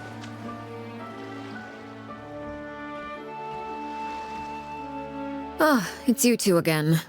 I must say, you look a bit pale. Did you have trouble sleeping last night? A little. Perhaps if you had less on your mind, you'd be able to absolve yourself of such troubles. So what are you planning to do now? Catch up on some sleep? Or should I give you some time to rack your brain for a topic to discuss before I ask any questions? Oh, she knows. Although I must profess to being curious. Without child here, how do you plan on distracting me? Uh-huh. Us? Distract you? Good one. But no, we were just here for a chat. Uh-huh. Yeah, you're so obvious, buddy. Looks like you could have used some extra time to think. No matter. If you don't have any other plans, why don't you accompany me somewhere? Don't worry. I'll be sure to steer clear of any scheming children. The ocean breeze is sure nice today. The side? Paimon. So you know everything. Children always think they can hide things from the grown-ups. But nothing gets past me. Least of all a little scheming. I think I'll let them have at it for a little longer. I can be very patient. Well, I'll leave you to think things over. If you're so inclined, meet me outside the Palais Mermonia. Why are you going to the Palais Mermonia? Good things come to children who do as they're told. So I do hope you decide to tag along. If only for your friends' sakes. I'm not a child! What should we do? She clearly knows about everything we've been doing, and Paimon doesn't think it'd be a stretch to say she was threatening us just now. We should release that pigeon that Linné gave us. Is it a pigeon?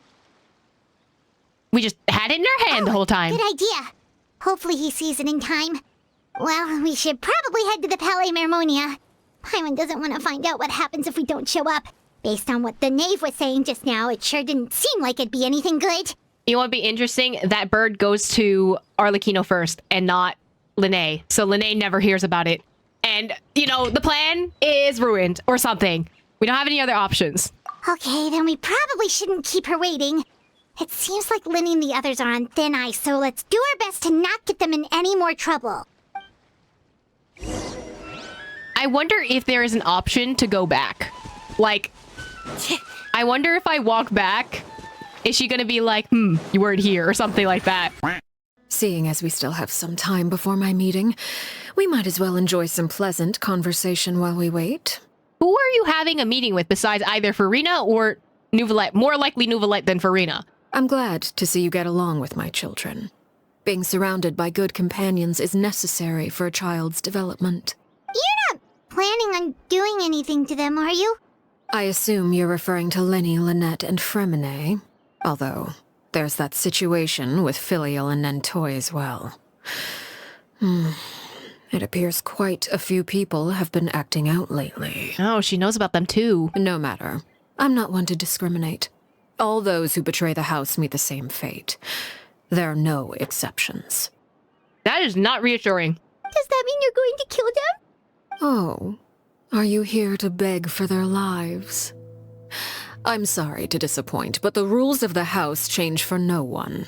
In my organization, everyone is responsible for their own actions. But don't you care about them at all?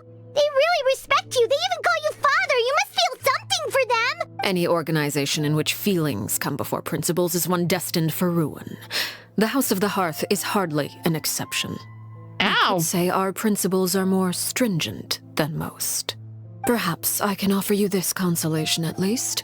As our guests, you two will not be held accountable along with them. There's really no other way to solve this issue? I would imagine Linny, Lynette, and Fremine will be able to keep their lives. As for Filial, Nentoy, and the others, I'm afraid there's little I can do. They can try to escape, but once you know our secrets, there's no getting out alive. But that's awful. Ah, you seem concerned. Out of consideration for my guests, I suppose I could turn a blind eye for a little longer. If Linny and the others manage to dispose of Clairvy in the meantime, all evidence of their wrongdoing will be lost.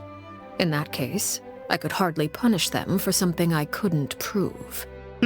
So she did know about Clairvy. If their efforts are unsuccessful, on the other hand, all will be held accountable. And the punishment will be severe. It's a deal then. I'll hold you to it. Of course. Oh, and here, I believe this belongs to you. Do I try told and y'all. keep better track of it next time. I told y'all she would go to Arlecchino. Ugh, Lene, your plans are awful. It takes a considerable amount of time to train a bird like this. It would be such a pity if you were to lose it. Ugh. Stop. I don't want to lose the bird permanently. But also, Lene, your plans are awful, dude. Can we let Lynette do all the planning from now on? Thank you. Wait, where did you get that? Oh no, who could suspect that father got the bird? Well, I'm afraid that's all the time we have to chat. Now, for the matter at hand. I asked you to meet me here because I have business at the Palais Mermonia. It has nothing to do with you, but I think it would be prudent for you to stick by my side for the time being. There will always be time later to run off and tell Linny what you've learned. Oh, well, yeah. This seems like a threat. Well, time to go. Looks like we wrapped things up just in time. Okay, but can I come with you so I can see Nouvelette? Like, if not anything, I would like to see Nouvelette. That's all I want. If I'm going to be real honest. I just want to say hi to the homie, you know? My boy. My dragon dude. I wonder if Arlecchino knows about the about Nouvelette's situation. Ah! He's here! If she kills Nouvelette, I'm going to scream. It's been a while, Monsieur Nouvelette. I must say, I wasn't expecting my meeting request to be approved quite so quickly. The Palais Mermonia operates with an efficiency worthy of admiration. It is only right that an esteemed diplomat such as yourself should be afforded the proper level of respect.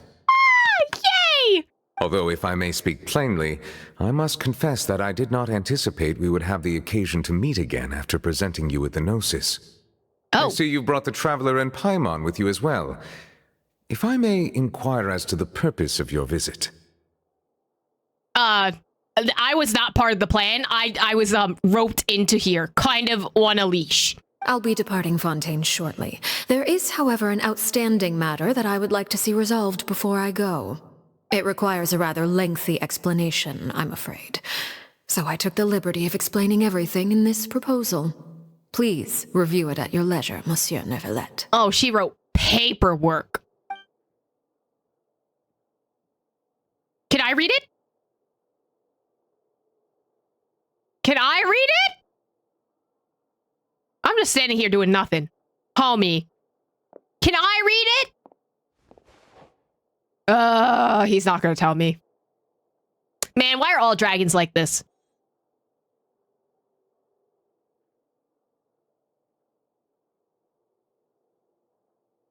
Interesting that we sound opposing sides. I understand your request.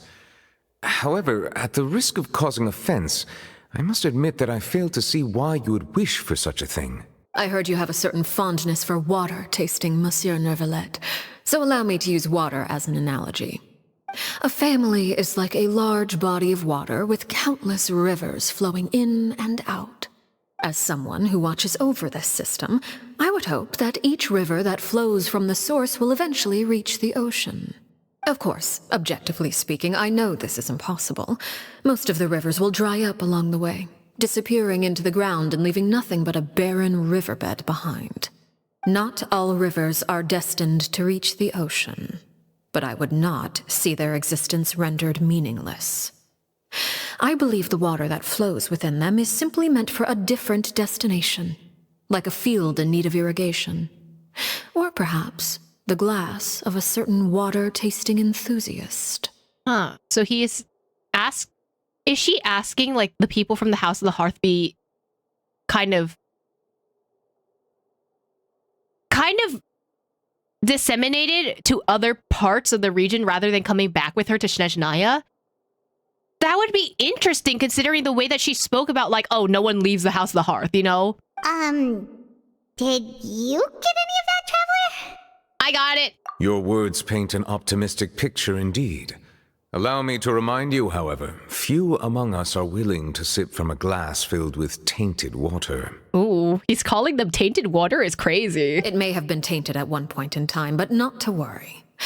I'll make sure it's strained of all impurities and returned to its cleanest form. Oh, so she's gonna, you know, axe the people who would try to betray Fontaine or something.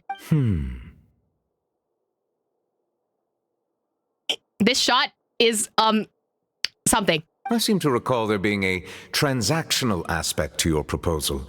Perhaps you could expound on that? Please, because I don't know what's going on. If you accept my proposal, Monsieur Neuvillette, I will gradually withdraw my forces from Fontaine.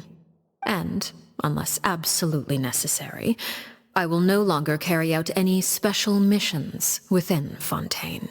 Ooh, I think this was already the part of, that plan that they were talking about. They were already going to withdraw anyway, but making it seem like, oh, if you do this one thing for me, we'll do this. It makes the playing field a little bit more interesting, you know? That shot was to show off his eyeliner? Maybe. I presume I can take your words to mean that, in the future, cases similar to the Tartuffe assassination will cease to cross my desk? Tartuffe? Tartuffe. Ah, that thief who embezzled funds from all those charities, you mean? My deepest condolences to his family, but without any evidence, I cannot imagine how the House of the Hearth might have been involved in his passing. It's definitely not like Arlecchino stepped on his head and pierced him with her, you know, the boot. Of course, if you accept my proposal, Monsieur Neuvillette, I'm sure certain measures could be taken to reduce the frequency of such troubles. No, she's trying to make this bargain seem more interesting than it already is. Like, she's trying to get a one-up on him. You choose your words carefully indeed. In that case, I'm inclined to accept your proposal. I knew this was gonna happen, but Newbie, you were being naive. My thanks for your generosity, Monsieur Neuvillette. Well, with that settled, we should be going now. I took the liberty of bringing along 2 bottles of spring water from Snezhnaya for you to enjoy. I do hope I get the chance to hear your impressions. Perhaps at our next meeting, yes? Sounds like you're never gonna meet him again. Indeed. I trust you would not overlook your commitment in the meantime. What commitment? All right, traveler. Oh, Paimon. me. Time to go. I'm the commitment. I'm the commitment. Nuvi? I'm the commitment? I believe I've told you before that my emotions easily resonate with those of others. Yet in the few meetings I've had with that Harbinger, I haven't been able to sense any aspect of her emotional state. Her mind is like a still body of water. Who knows what darkness lies in its depths, and the lack of ripples on the surface gives nothing away. It's unclear whether this is her natural state of being, or whether it's an incredible strength of will that gives her the ability to master her emotions. Either scenario, however, suggests she is a very dangerous individual. I do not expect an explanation as to why you two are by her side. Whatever your reasoning, I would only advise you to take caution. Aw, are you worried about us, buddy? Don't worry about me. You said I'm her commitment, and I accept, I guess. Hydro Dragon Reboard and 4th Fatui Harbinger seems like a fair match. I don't know. Honestly, it'd be interesting. I would love to see them fight. You know, as like Dragon and Crazy Spider Lady. People really be acting different than they come our cards. It really do be like that. Power holds something. So, what exactly were you talking about back there? It's an analogy, Paimon. Paimon only heard you mention some rivers, a large body of water, and then some kind of irrigation scheme. You really want to know? I would imagine there might be more pressing concerns at the moment. Don't look at me like that! Winnie, Paimon really hopes everything's going okay. Oh, Paimon recognizes that look. You've got your thinking cap on, don't you, Traveler? Can you not say that out loud? The name may have seemed relaxed, but she didn't seem to be joking earlier when she said those who betray the organization must pay with their lives. I think she's serious about punishing those kids. Doesn't mean that she will kill them, though, is another thing. How should we stop her? No, there's something else we should figure out first. There's a lot of shots of, like, fathers talking to their daughters. While we were talking in front of the Palais Mormonia, she mentioned Clairvy's name. Does that mean she knew where Clairvy was this entire time? Maybe she anticipated how Linné and the others were going to act. Oh, we're getting run into! Oh, shoot. Are you alright? Oh, jeez. I'm so sorry. I was so focused on selling these papers, I wasn't looking where I was going. My bad, I also wasn't paying attention. Well, let me make it up to you at least. Here, take this paper. On the house. Someone sent... Did Linné send a messenger? He looks kind of familiar for some reason. I think he was part of that list. Oh, you don't have to give us anything. Please, I want to. It's not like I'm short on supply.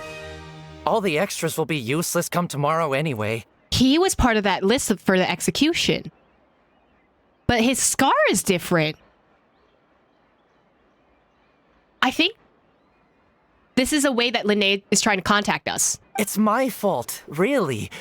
I was just trying to bring home some extra mora for the family, but I bit off more than I can chew.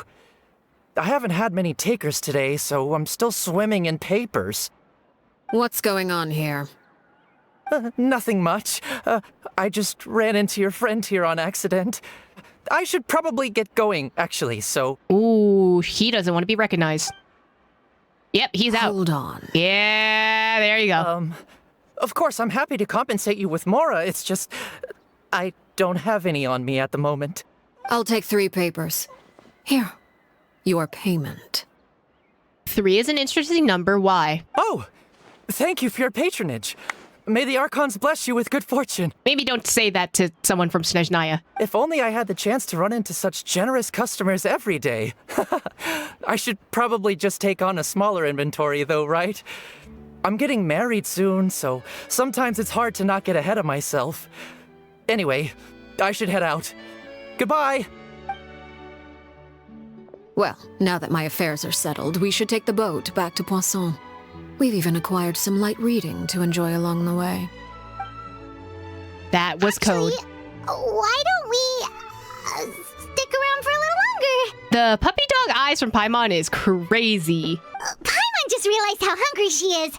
She can't head back to Poisson on an empty stomach.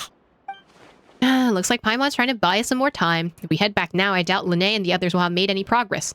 What should we do?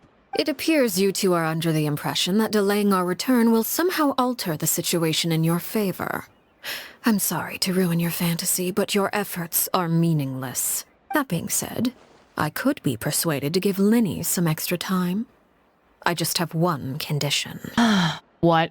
If you agree to my request, I'll even answer some of your questions. You're quite curious about Claire V, are you not? And my relationship to her. You know I like answers. Oh no, do I sell out the Rizzler for answers? Wait, why are you being so generous all of a sudden?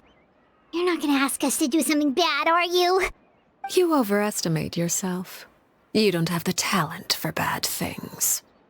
You don't know that. Maybe I'm a terrible person. Then what can you possibly... The most important consideration in a negotiation is that both sides receive something they want. Demands and threats only get you so far. Your condition, let's hear it. Wonderful. Here it is. I don't get to hear When the time comes, make the choice that you deem most appropriate in the situation, and lend your help to the House of the Hearth. Okay, sounds normal enough. But what do you mean, when the time comes? The project... What is that supposed to be? The project something. I forgot the name of it. I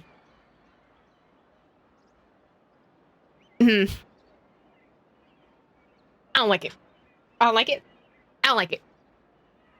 You don't have talent for bad things. We've been wanted by the law in every nation we set foot in. 2 of which we were actually incarcerated. Yeah, Stuja. There you go. Yeah. I think when she means like Project Stuja, I think the House of the Hearth is actually going to go up against the Fatui. I think that's what's going to happen, if anything. That is for you to decide. We accept your condition. Then we have a deal. Follow me.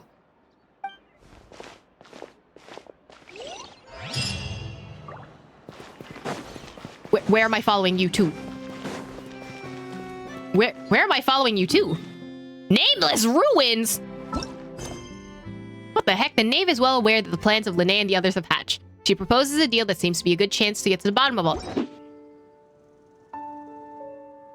What is this place? This seems like a boss battle area. Somewhere long forgotten by everyone.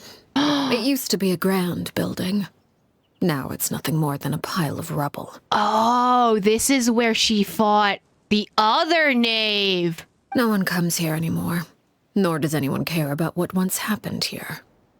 Although, this place does have something to do with the story I'm about to tell you.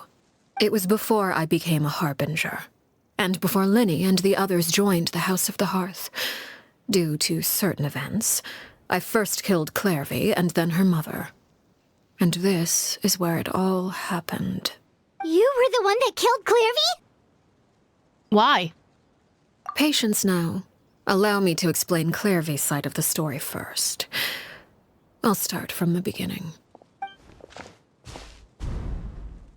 Clairvy was 6 years old when she was brought by her mother, Crucibina, to live in the House of the Hearth.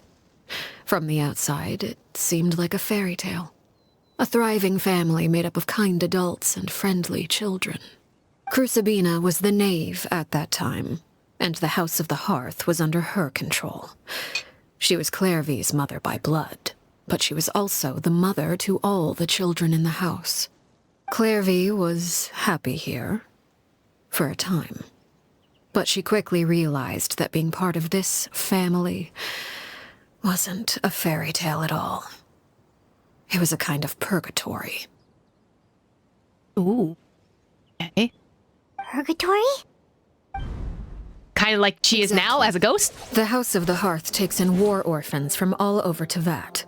But as for how to raise them, that depends entirely on the person in charge. I I love this shot. Like, her scheming in the background is such good shot composition. Crucibina came up with a novel idea. She would teach the children to fight, force them to duel each other, and then crown as the king of the house the child who proved themselves most worthy of inheriting her title.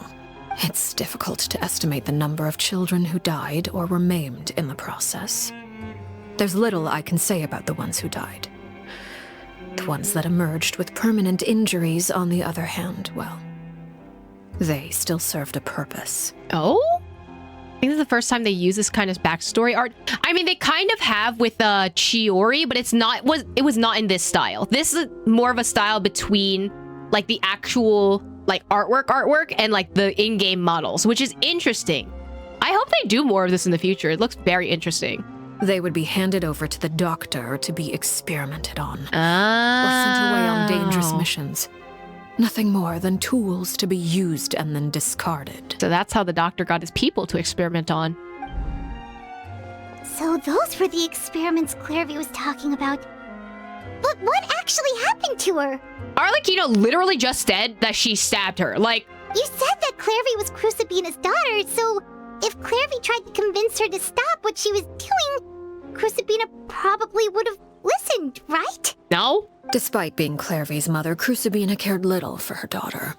She forced Clairvy to join the House of the Hearth only as a means to demonstrate her own impartiality as a mother, to prove that she treated all her children equally. Clairvy did try to convince her mother to change her ways, but it was to no avail. After her efforts failed, the only other option was to rise up and try to fight back.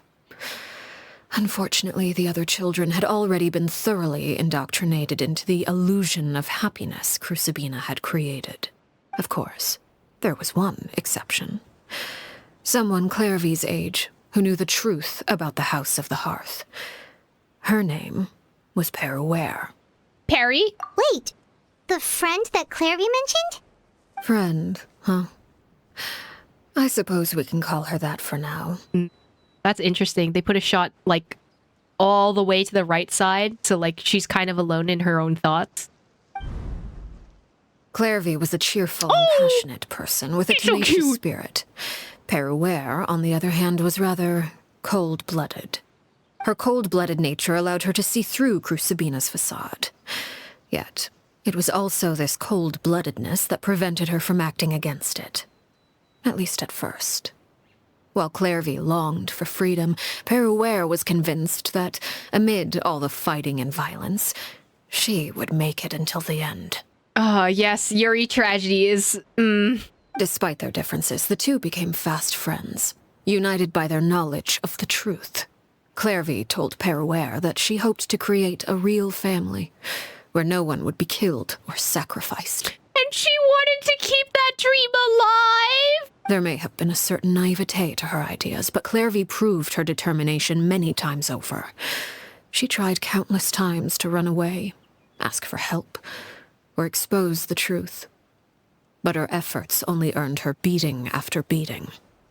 The only thing that kept her going was her strength of will. Even with her body racked with pain, she would still stand on her tiptoes and open the window at night. She and Peruere would look out at the moon together, a fierce longing for freedom shining in her eyes. But one day that light simply vanished. What? Become like child? Get sent to the abyss? What? Oh no. What happened? Her hopelessness resulted from a culmination of things. 10 years had passed. 10 years worth of failure after failure. She and Peruere weren't children anymore, but finding any chance to escape still seemed as hopeless as ever. They were gonna run away together and get married! It was during this time that Peruere suggested a new plan. If escaping was out of the question, why not take down the very person sitting on top of this throne of lies? Mother herself. Clairvy looks like that one girl from Honkai. Which one? The Sakura Maiden? I don't know who else. There's also, I don't remember who else had pink. She looks like, the person from Zenless Zone Zero. I forgot her name, but I know she's based on something else. But it's giving blood, red, the blood of angry men, black, the dark of ages past. Like, it's giving that. Clairvy rejected that proposal. She claimed that, as a famous Harbinger, Crucibina possessed an unimaginable amount of power. Trying to kill her would have an incredibly low chance of success. Clairvy never gave another reason, but Peruere could see it written all over her face. Clairvy still thought of Crucibina as her mother. Killing her own flesh and blood was a line she couldn't bring herself to cross. So she was gonna do it for her. If she couldn't escape and fight back, then only one option remained. Death. Precisely. Death was the only way that she felt she could be free. It happened during a duel. When she arrived at the dueling ring that day, her partner turned out to be none other than Peruere, the very person that had stood by her side all those years. It was a fierce battle.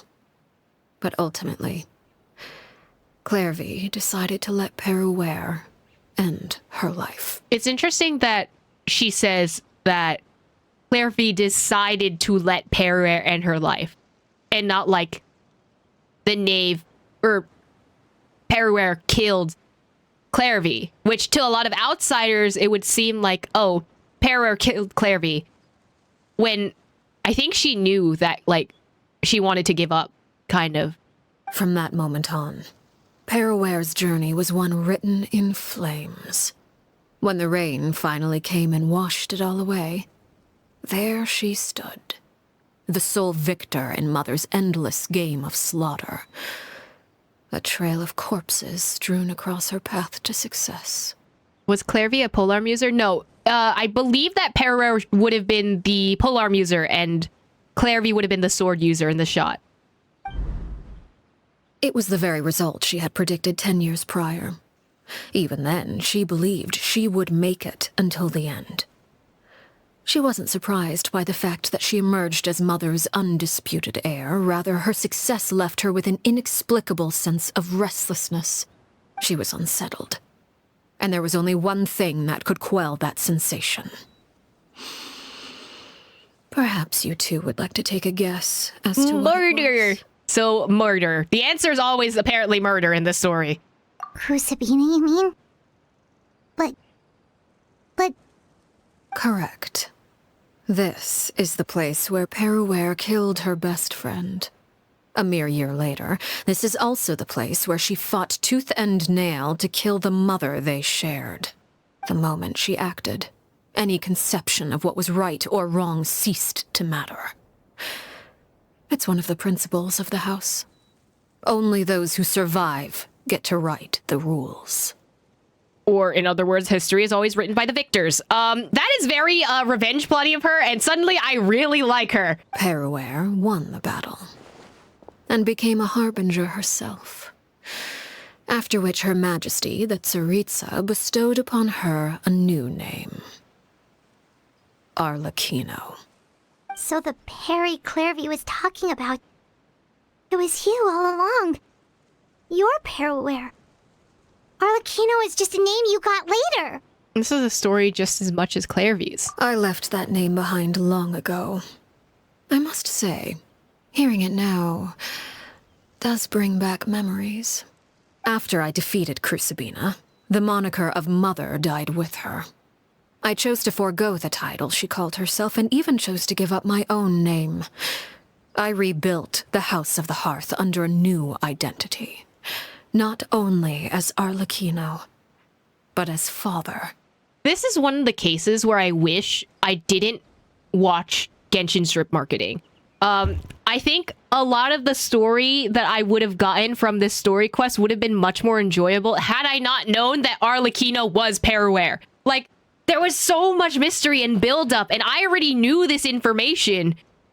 And it just kind of reaffirms the information, but at the same time, it's just like, man, they kind of spoiled their own story. Like, that kind of sucks. I wish they posted that animation much later, because then at least I could watch it and, like, seen like what happened in an animated form, like it'd be a treat. But like, I don't know. I feel like I would have liked this story a lot better if I didn't know any of this. Like, I wish I didn't watch that trailer, like, genuinely. And that is where the story ends.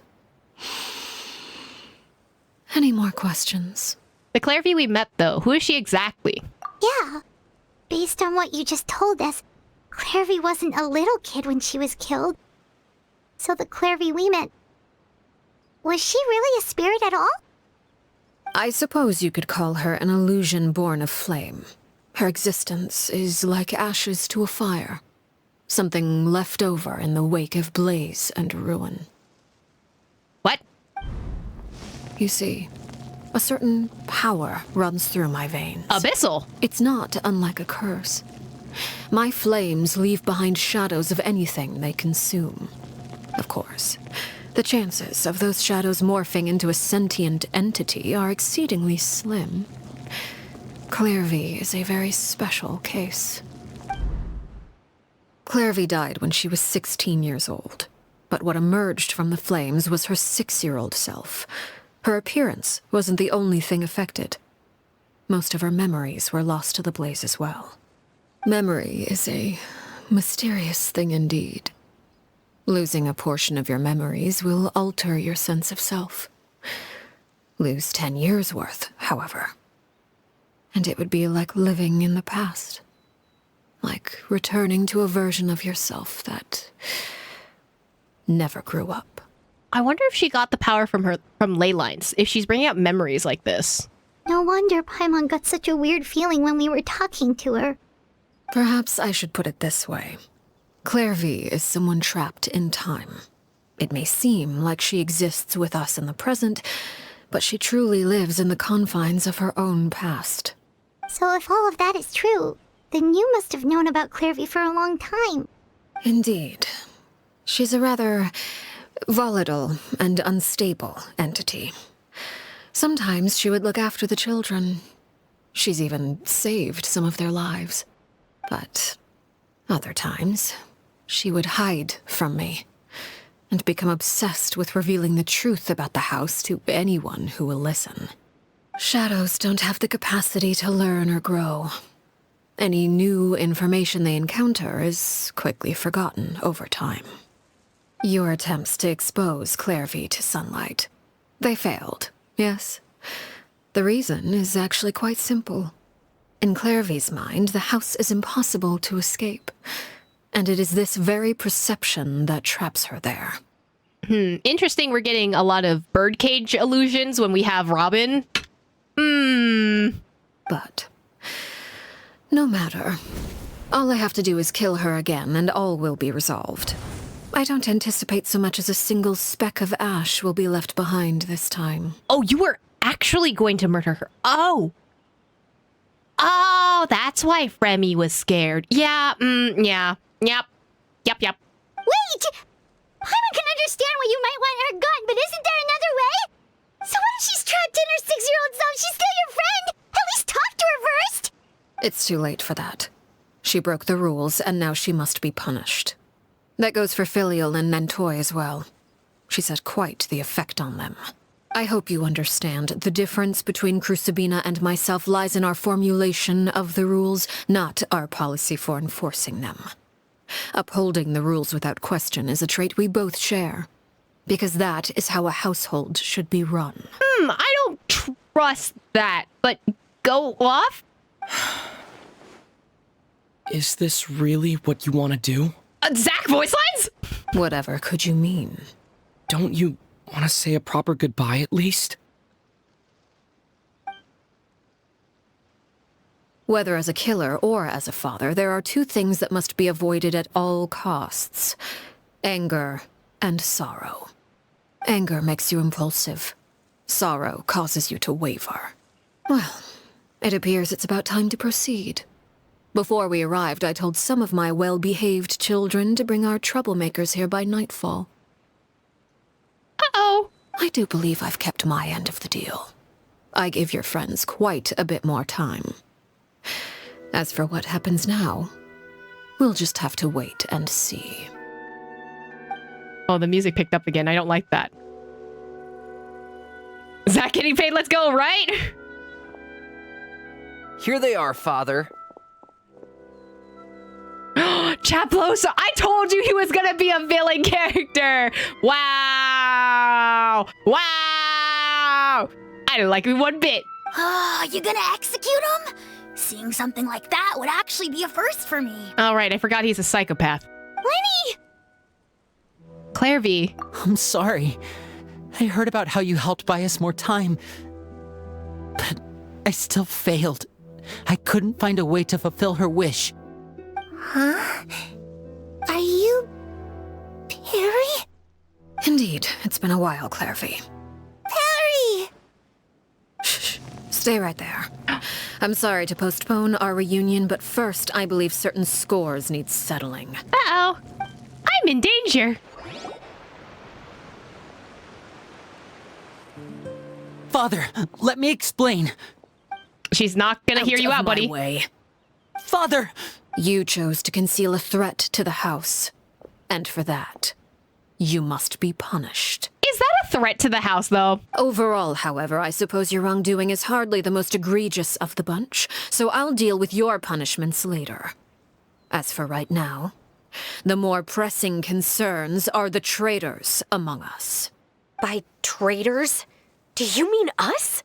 Father, let me explain. We didn't mean to... Fultz, why don't you share what you heard? Uh-oh. He's a Yes, snitch. Father. Secret Midnight Meeting number 3. Participants, Filial, Nantoi, Sato, Toddy. Nantoi clearly said, if only Father wasn't the one who took us in.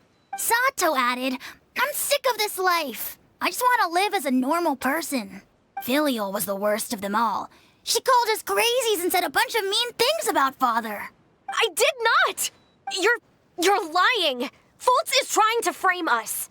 It's not like I'm the only one who heard those things. After that, you and Toddy and a bunch of other people started talking about Claire V. You were using all those things Claire V brought up as an excuse to question Father. We're birds locked in a cage. The only way out is to destroy it. That's what you said, wasn't it? I never wanted to punt a kid so bad than this moment. You little. You just want me gone, don't you? What did I ever do to you, huh? And you, Chaplo, have you forgotten who stood by your sickbed, watched over you, and changed your dressings? Come on, let's hear it then. What's your reason for all this? You're wrong, Filial. We don't want you to die. You're our family. But you're snitching. Liar. You wouldn't be doing this if that were the case. So why? Why have you backed us into a corner? We all live in the House of the Hearth. You know the type of work we do, Filial. Again, a child speaking not like a child. Snitches get stitches? Apparently not. The snitches are being paid to snitch. A single betrayal can cost dozens of us our lives. It's not like it's never happened before. That kind of thing is hard to forget. That's why the House of the Hearth cannot tolerate any form of betrayal. Ever since we came to Poisson, you've had 7 secret meetings. A lot of the things you talked about really crossed the line. This is something about boundaries, but like bad. You've been spying on us for half a month? Wait a second. Now that I think about it, the move to Poisson was just a way to make it easier to spy on us, wasn't it? Because we were all in one place. You've had this planned all along. Filial, Nantoi, I'm sorry. I owe you both my life. I owe Claire V too. If it weren't for all your help after I got poisoned, I wouldn't be standing here today. Yeah, you're gonna blame the place that has, like, grows spies, literally, about spying on other people? Like, that's... Think with your brain for a second, buddy. If this were any other situation, I would do anything to repay that kindness, even if it cost me my life. But... rules are rules. I'm sorry. My hands... Why? Why? That's enough, Filial. We made a mistake, and we should own up to it. We broke the rules. Plain and simple. And now we have to face the consequences. This is the real Spy X family is crazy. I'm sorry, Chapleau. Fultz. I'm sorry, Father. We accept our punishment. Chapleau, according to the rules of the House of the Hearth, how should these traitors be punished? All those who betray the house pay with their lives. And so it shall be.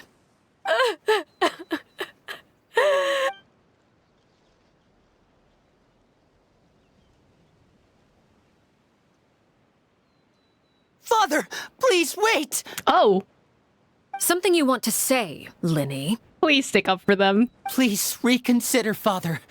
What Filial and the others did, does it really count as betrayal? We all come from broken families. From the very first day we joined the House of the Hearth, we wanted nothing more than to make it a real home. But the truth is, none of us know what a real home should look like. Damon Mills is eating right now. He had rent due that day. I'm not saying I have all the answers. All I know is this. Killing Filial and the others may uphold the rules, but doing so will only bring us further away from being a real family than we've ever been. So please, Father, please reconsider. I agree with Linny. Father, please. Oh. Linny, you... Oh. I also agree with Linny. Oh. An order once given cannot be rescinded. However, given the extent of your determination, I suppose we shall have to go about this a different way. Draw your weapons and face me. Oh. Okay. Our weapons? Father, are you referring to a duel? Precisely. The rules of the house will not be altered. Traitors must be punished. Yeah, that's what I expected. Like, she would punish people by attempting to kill her. Whether or not they actually succeed is another question. However, resolving disputes with a duel is also one of our rules, one that also applies to me. Demonstrate a sufficient showing of strength, and I shall offer a concession. Yeah, see? So she will push them to their limits until either one of them concedes. So she won't die, but, you know. Having said that, I'd be on Father's side to the end. She was the one who took me into a family when I had nothing. Even if it's a fucked up family, it's still my family. That's fair, yeah. It's still a fucked up version of family, right? Don't get me wrong. It's an incredibly fucked up version. But if they had nowhere else to go to, where else could you go? Especially if they originally supported you. Wait. Beat Father in a duel? Impossible. Father is way too strong, even for Lenny.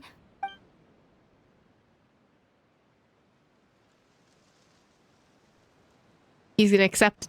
Of course he has to.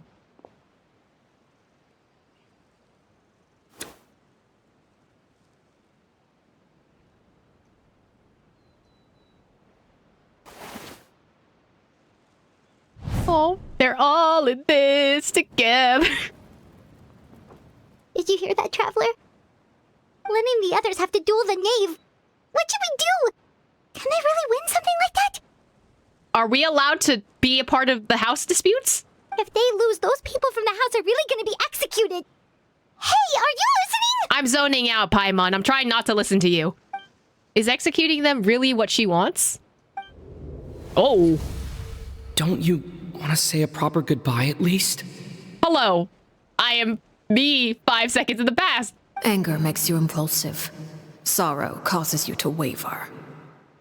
I'm sorry. The bird eggs are distracting me right now.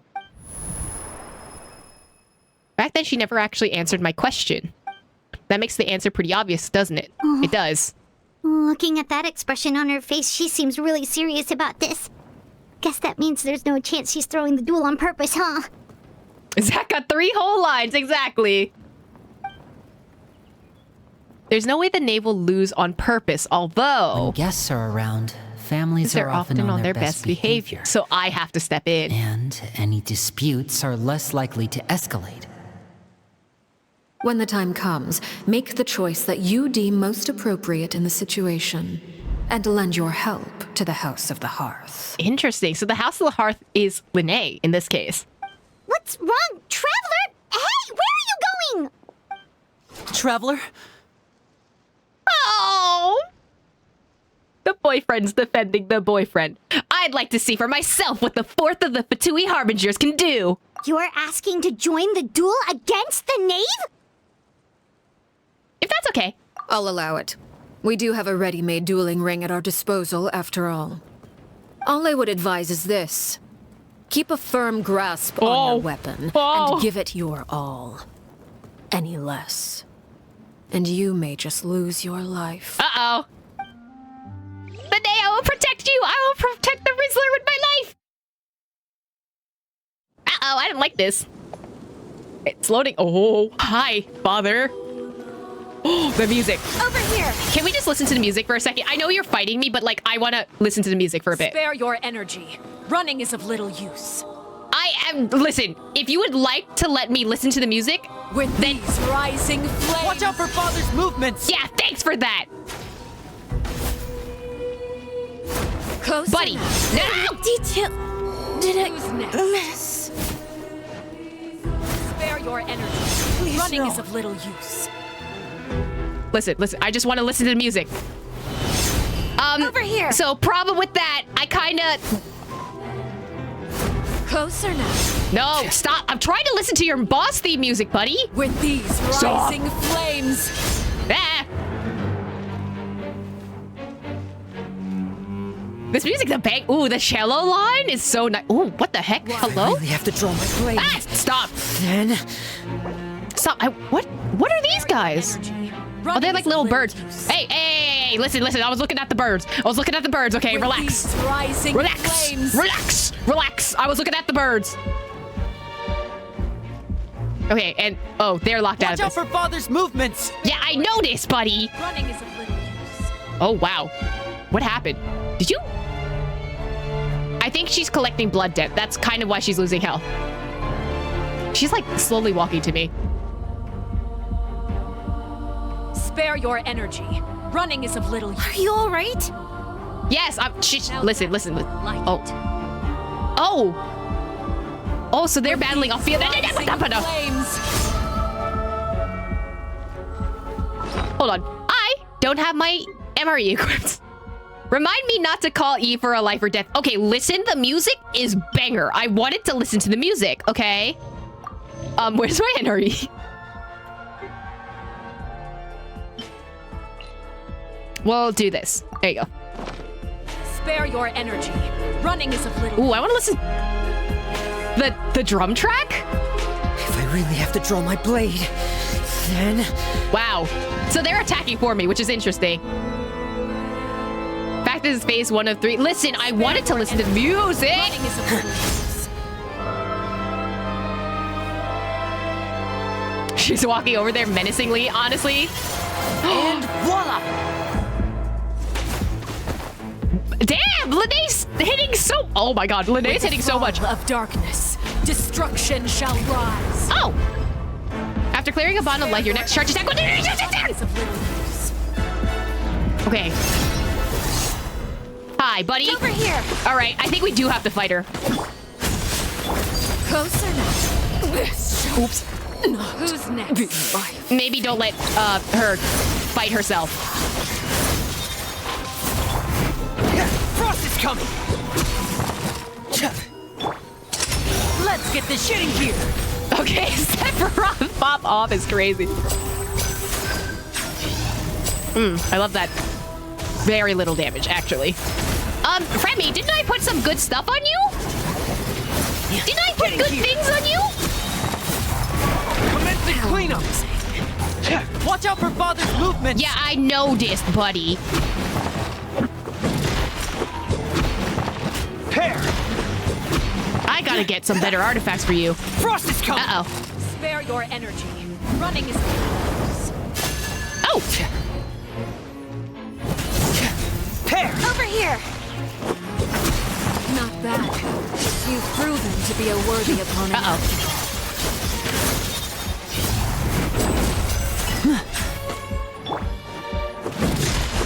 We're just gonna use Friendly because apparently he's the strongest out of all of them. I wonder why.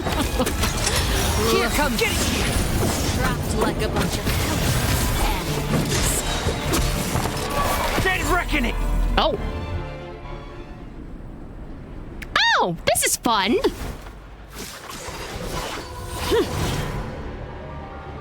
Oh, great. Oh! This is definitely what I wanted to happen. Samara! Oh my gosh, she's so pretty.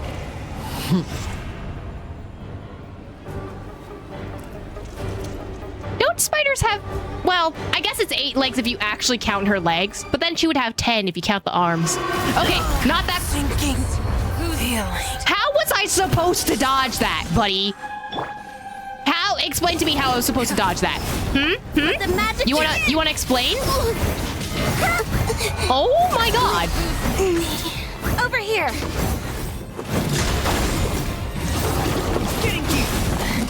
Man, I should have brought a shielder. Man, that missed. Oh my gosh, she has 2 scythes? your punishment. Watch out for Father's movements! Look out! I would love to cosplay this version. I really am trying not to kill Lynette. That's my bad. Oh my gosh, she has a laser. Do you mind? Dude, do you? Now's our chance. Over here.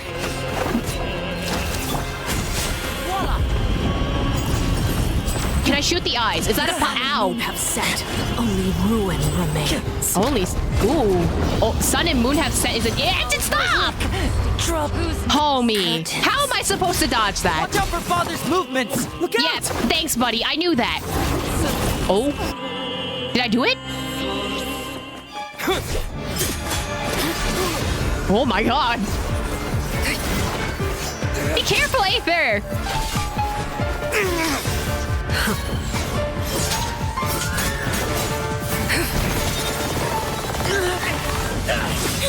Oh, go Fremy! Oh my god, go Fremy! What the heck? You should know better than to crowd in one place.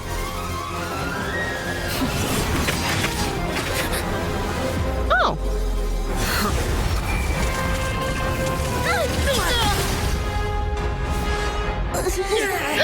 Oh, I know.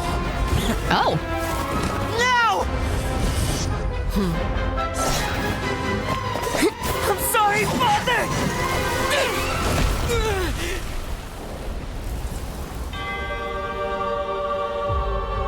Oh my god!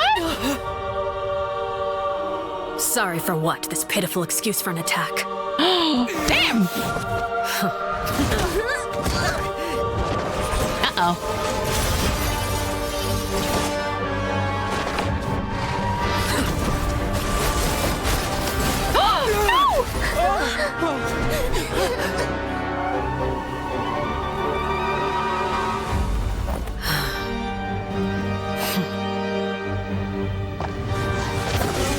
Oh my god. Father, no!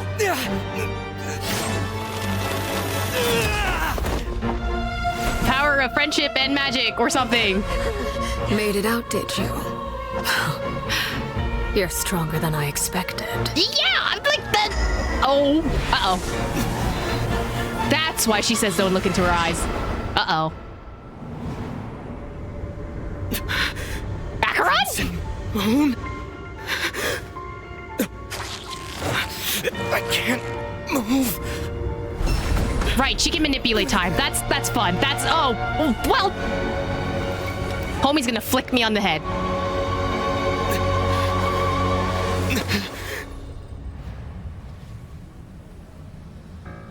Still, not strong enough to beat me.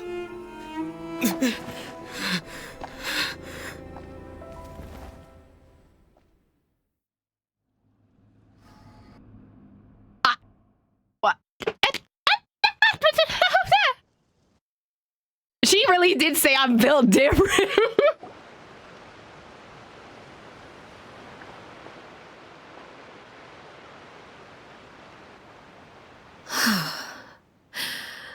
I believe we can end things here.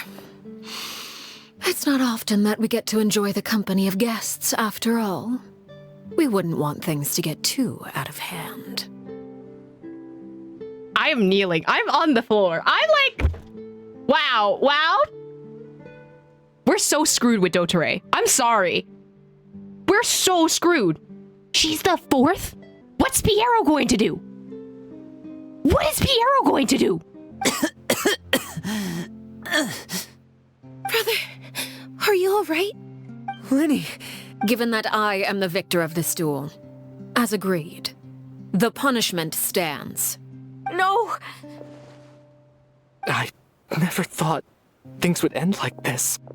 However, everyone involved in the duel demonstrated a remarkable level of strength and determination. In light of this, I'm prepared to change the method of execution. She's gonna execute the name and not the person, I think. Elwar, the bottled flames I gave you for safekeeping. Do you still have them? Yes? I wasn't sure what they were for, but I've kept them super safe. I didn't lose a single one. Wonderful. Then, in just a moment, I'll have you administer them. What do they do? Bottled flames? Indeed. They're the product of a secret experiment. Under certain special circumstances, flames can be extracted from my person and preserved. Not Signora's ashes, not like this. Once ingested, searing pain will spread across every inch of your body. No harm will come to you physically, but your memories will be burned away. We're eating a memory-erasing hot chip? If you can withstand the pain. When you awake, you'll have forgotten everything you know about the House of the Hearth, and will be expelled from the organization. Yeah, so erased from the name and not the person. In other words, administering this concoction will kill the version of you that grew up in the house, and give you a new identity. So that means the young man I thought looked familiar is the one selling newspapers outside the Palais Mormonia. He must have used the same horror we saw in the list of executions. He wasn't killed at all. I love spicy food. Oh no. Mysterious thing indeed. Losing a portion of your memories will alter your sense of self. Yeah. No, if my understanding of the knave is right, she really thinks that is killing him. Whoever that lived in the House of the Hearth is dead. The one that remains a simply normal person living out his life with his beloved. Even so, it's much better than actually ending their lives. I guess the cruelty of all of this would be that they don't get a choice in the fact that their memories are erased. So, it is spared, right? She is sparing their lives, but not the memories that come with it. So, you're just letting us go, Father? Not necessarily. It erases the secrets from the House of the Hearth, while also removing that person from, I guess, needing to live this life. They did want it out. I think this is a win for them. Although they're going to lose the memories of all the people they have met here. Why would you want your memories of killing folks? I mean, there is a sense of family that comes within this specific group. So to, I guess, people like Linnae, right? Their sense of family is so strongly tied to their memories of each other that losing their memories would be a life sentence in itself, right? Exactly. They won't be the same person. So it's not even a decision for them. This is something that Arlecchino is placing upon them. Kind of, you get two options. You die in one way or you die via your memories. So they get to live a normal, happy life. She doesn't have the heart to kill them. I think she could kill them. But I think to give them a way out, she'd rather have them erase their memories, right? If her blood can erase memories of the person who survives, they forget the stuff about the hearth. Not even Irminsul has that power to erase people's memories. Just adapts things to the new setup. But when what if happens still have happens, that doesn't change. Yet her blood has the ability to erase things like that. Who are you? I think it has something to do with the abyss. I think it's abyssal power. Like, she probably consumed something within the experiments that caused her to have these abilities, right? Either that or it's just a Deus Ex Machina that gets her out of this. So you misunderstand. Memories are extremely important. Once consumed by flame, the version of you standing before me will die, and our secrets will die with you. So no, I don't intend to just let you go, because the person who survives will be nothing but a stranger. Even so, I won't have to live in fear anymore. I'm sorry, Father. I'm sorry I let you down. But I really... Don't cry, Filial. You haven't left the house yet, so there are still rules to be followed, yes? Remember what I taught you. Anger makes you impulsive, sorrow causes you to waver. Don't let yourself be controlled by your emotions. She's immune to the rules. That is true. She isn't immune to the rules. I think it's like having a kinder version of the rules. Like, I think she would rather... She is a realist that strives to be kind to people, I think. So she has very strict rules, but at the same time wants to be kind to her children at the same time. It's like tough love, kind of that kind of whole situation. Of course. I'll remember. Dry your tears and go pursue the life you really want. Yes, Father. Chaplot, Fultz, Elwar, take them back to Poisson. And bring Linny and the others as well. I prepared 3 extra vials of bottled flames. As for whether to take them, the choice is yours. So she giving them a way out. I don't think they'll take it. I don't think... They care for Father more than she knows. Goodbye, children. The next time we meet, I will no longer be your father. Thank you for all you've done for the house. I hope you have bright futures ahead of you.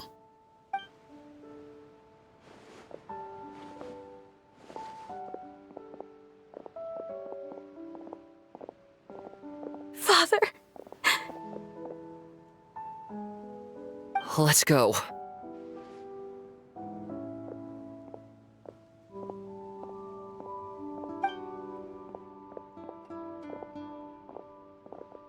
Here, grab my arm, Linny. I'll help you walk back. After you stitch... Bye, Fultz. Thank you. Oh.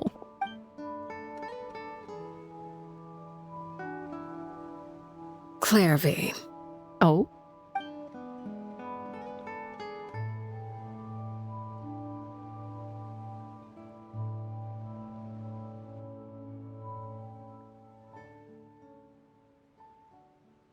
Can we talk now?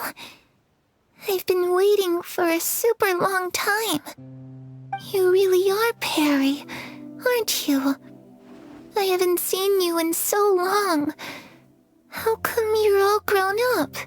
Wait, did I somehow travel to the future on accident? Or am I dreaming? What a long dream. Neither. You died, Clairvy. That's what happened. You could have at least sugarcoated it a little. Look, she's so speechless. I think just telling her is probably the best idea. Then I would say she's probably had enough lies. Oh. Okay then. Huh? That's it? You accepted it just like that? Yep. If that's what Perry says happened, then I believe her. Perry wouldn't lie to me. Plus, I don't really need to know why I'm like this. I'm more curious about what happens in the future. If you're a Harbinger now, Perry, that means Mother is gone, isn't she? I like that this is a therapy session between Perrier and the dead girl that she killed. Can you tell me about it? I want to know what happened to her. And to me. You never stopped trying to defy fate. At first, no one believed you. You could only vent your frustrations to the moon. In fact, you often sought comfort in the night sky. You wanted to see the aurora, so one night we promised each other we would go to Snezhnaya to see it together. Later on, you tried to run away, but you were brought back each time. Mother spared your life, but it wasn't out of kindness. Instead, she decided to make an example of you by slowly torturing you over time. That way, the other children would know what happens to traitors. Still, you never gave up. Mother hoped that through ruthless duel after ruthless duel, she would be able to crown an ultimate victor among the children she raised. But you called on everyone to unite, to fight to a draw in order to reduce casualties. Your efforts may have only delayed the inevitable, but still. You gave them hope. I think she admires that about her. You tried everything you could think of, but every attempt ended in failure. Still, you never turned your sword on Crucibina, and you never turned it on me. On that gloomy day, you told me, "For the last 16 years of my life, I've done everything I can to fight for freedom. But now, I realize that the only freedom I truly possess is the freedom to choose to die." I never imagined I would say something like that.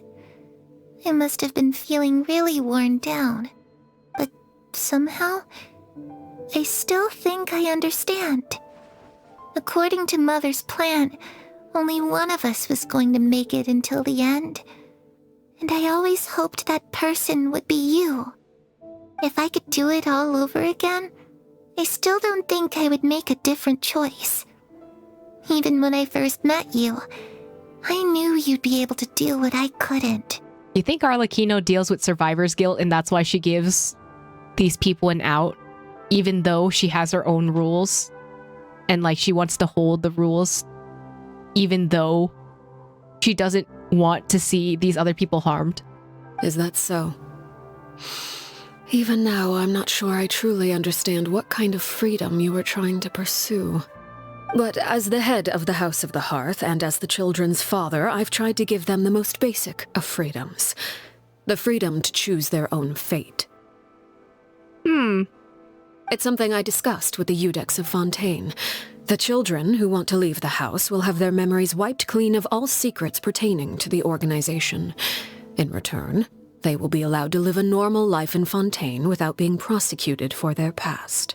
Oh, so she needed the Iudex to make sure that they wouldn't be prosecuted. Okay, I see where Nouvelette fits into this story now. Of course, I won't simply hand freedom to them on a silver platter. They have to fight for it and prove themselves worthy of it. Only freedom that is earned has true value. That's more than enough. That's exactly the kind of life I was fighting for. This is like the optimist and the person who's a realist. Like, they're so doomed Yuri-core. You know, Perry, I think you're a pretty amazing king. And a really great father, too. This shot. I wonder why they put it like this. I'm really happy that you're the one who took over the house. I guess I do have one regret, though. I still haven't seen the outside world. Well, it just so happens that our dear guests over here have been to many nations and traveled to countless places. Perhaps they would be willing to tell you what the outside world is like. Really? Oh. Of course! We've traveled all over the place. We've got so many stories, we could probably talk your ears out for 3 days straight! One day for each year that Genshin has existed. Oh. I guess you start from the beginning? You know, I used to dream of being a bard. Man, maybe don't, because Venti... Venti is a person. Playing the lute while singing into the winds of freedom? Even if there was no one there to listen, I would have continued to sing no matter what. Oh, and you can tell each one of them, Geo? Ah, that's where Mora comes from. I never knew that before. If I had some Mora, I would buy 3 new dresses. One for me, one for Perry, and one for Mother. It's interesting that we're the ones giving all the information to Clairvy now instead of, like, you know, getting information from, like, an Archon or something like that. It's just too bad Perry doesn't like wearing dresses. And Mother, well, she probably wouldn't accept something like that either. I guess I just have to keep them all for me then. I could wear a different one every day. She's so cute. Electro? Those yokai you mentioned, what do they look like? I once saw a drawing of this one guy with horns on his head and a super scary face. Are there any yokai like that? Ito? Oh, sounds like you're talking about an Oni. Yep, we've met one, and let Paimon tell you, they're not nearly as scary as they look. Wow, Max Middleman mention? Talk about the land of Dendro? I was always too afraid to skip Mother's fighting lessons. But at the academia, I bet you could do all sorts of secret things in class. Things that have nothing to do with studying. I'm just kidding. Being able to study whatever you want without having to fear for your life actually sounds pretty great.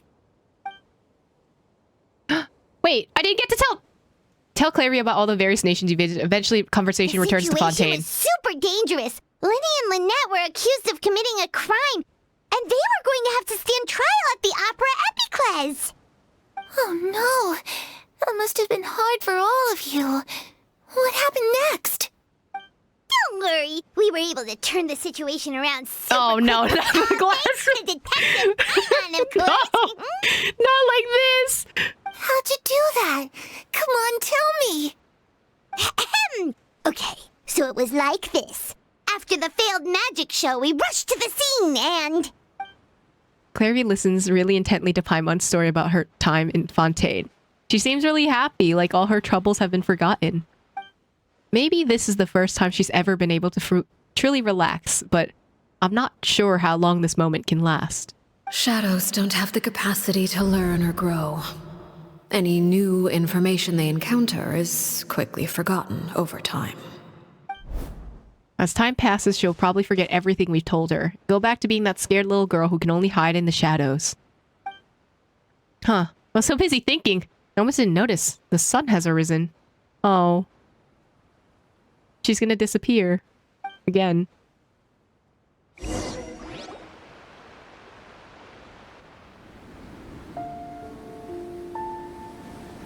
Clairvy, you've worked tirelessly from the shadows to overthrow the House of the Hearth.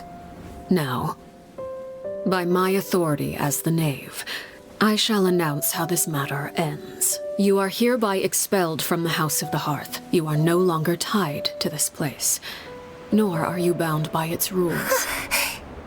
You're saying that I can finally leave? I get to experience the outside world as well? Oh, I almost forgot. There's no getting older for me. Still, seeing who you grew up to be makes me really happy, Parallare. Take care of yourself. Goodbye. May we meet again someday. The luminous flowers!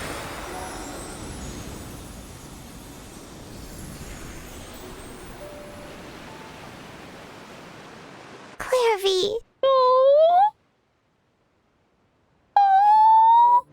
She left so soon. Paimon didn't even get to finish her story. But at least she's resting, and it's not like, you know, she burned into flames again. Because every time she is burned into flames. I also have certain sentiments left unsaid. I wanted to tell her that the aurora I saw in Snezhnaya was just as beautiful as the ones in the pictures. But a shadow's memories reset at dawn. Had we delayed any longer, we wouldn't have had the time to say goodbye. Whatever regrets may linger, let them be lost to the coming of a new day. Oh. Father? Oh, we've been sitting here this entire... I forgot. They went home. We were still sitting here. Whoever's NPC's not dying challenge impossible. Oh my god. I love how she doesn't let any of her emotions out. She really is a strong denial queen. She is the type of person that bottle up all her emotions and let them fester forever. It's Linny! Hey, Linny! Oh. Oh. What is he doing back here? Let's go check it out.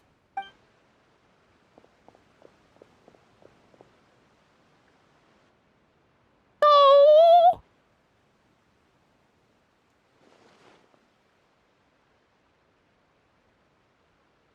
Father, the bottled flames have been administered. Filio and the others have left the house. And you? What have you decided? Thank you for giving us that choice, Father. But we never wanted to leave the house. It's the only home we've ever known. Lynette and Fremine feel the same way. They're recuperating back at the Hotel Bouffe d'été. But I decided to come back and tell you where we stood. Yeah, I figured that he was gonna stay. I'm sure you're well aware of the expectations I have for you. I want you to follow in my footsteps and become the next king of the house. Yet you seem to have different ideas. I must admit, I'm rather surprised by your decision to stay. There's nothing wrong with choosing to live a quiet life. Leading this organization is a heavy responsibility, one not so easily carried by someone forced onto the throne. I just never understood what you saw in me. What made you believe I was deserving of that throne? Oh, is he second-guessing himself? He's the gifted child. He has gifted child syndrome. You're brave, talented, and, most importantly, you cherish your family. Honestly, a W for Lene. You would do anything to protect them, even if it costs you your life. Mm-hmm. And we already seen that in the Fortress of Meripede.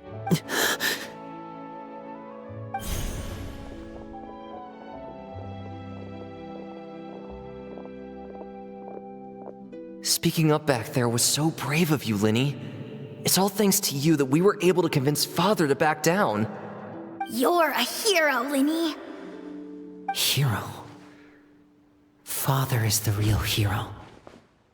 Had Father gone all out during the duel, there's no way I would have walked away with my life. She must have had it all planned from the beginning, from the very moment she suggested a duel. I'm not deserving of that title. I'm not strong enough or smart enough. Take the compliment, buddy. You're wrong. In my opinion, all you need to be deserving of the throne is conviction and the necessary strength to act on it. We may have different ideas of what it means to be a family, but you can hardly be said to lack conviction. What you truly lack is strength. For someone of your talent, though, that's something that will come with time. Even without that strength, you still chose to face me in a duel, even though the odds were stacked against you. That capacity to honor your convictions is what I truly see in you.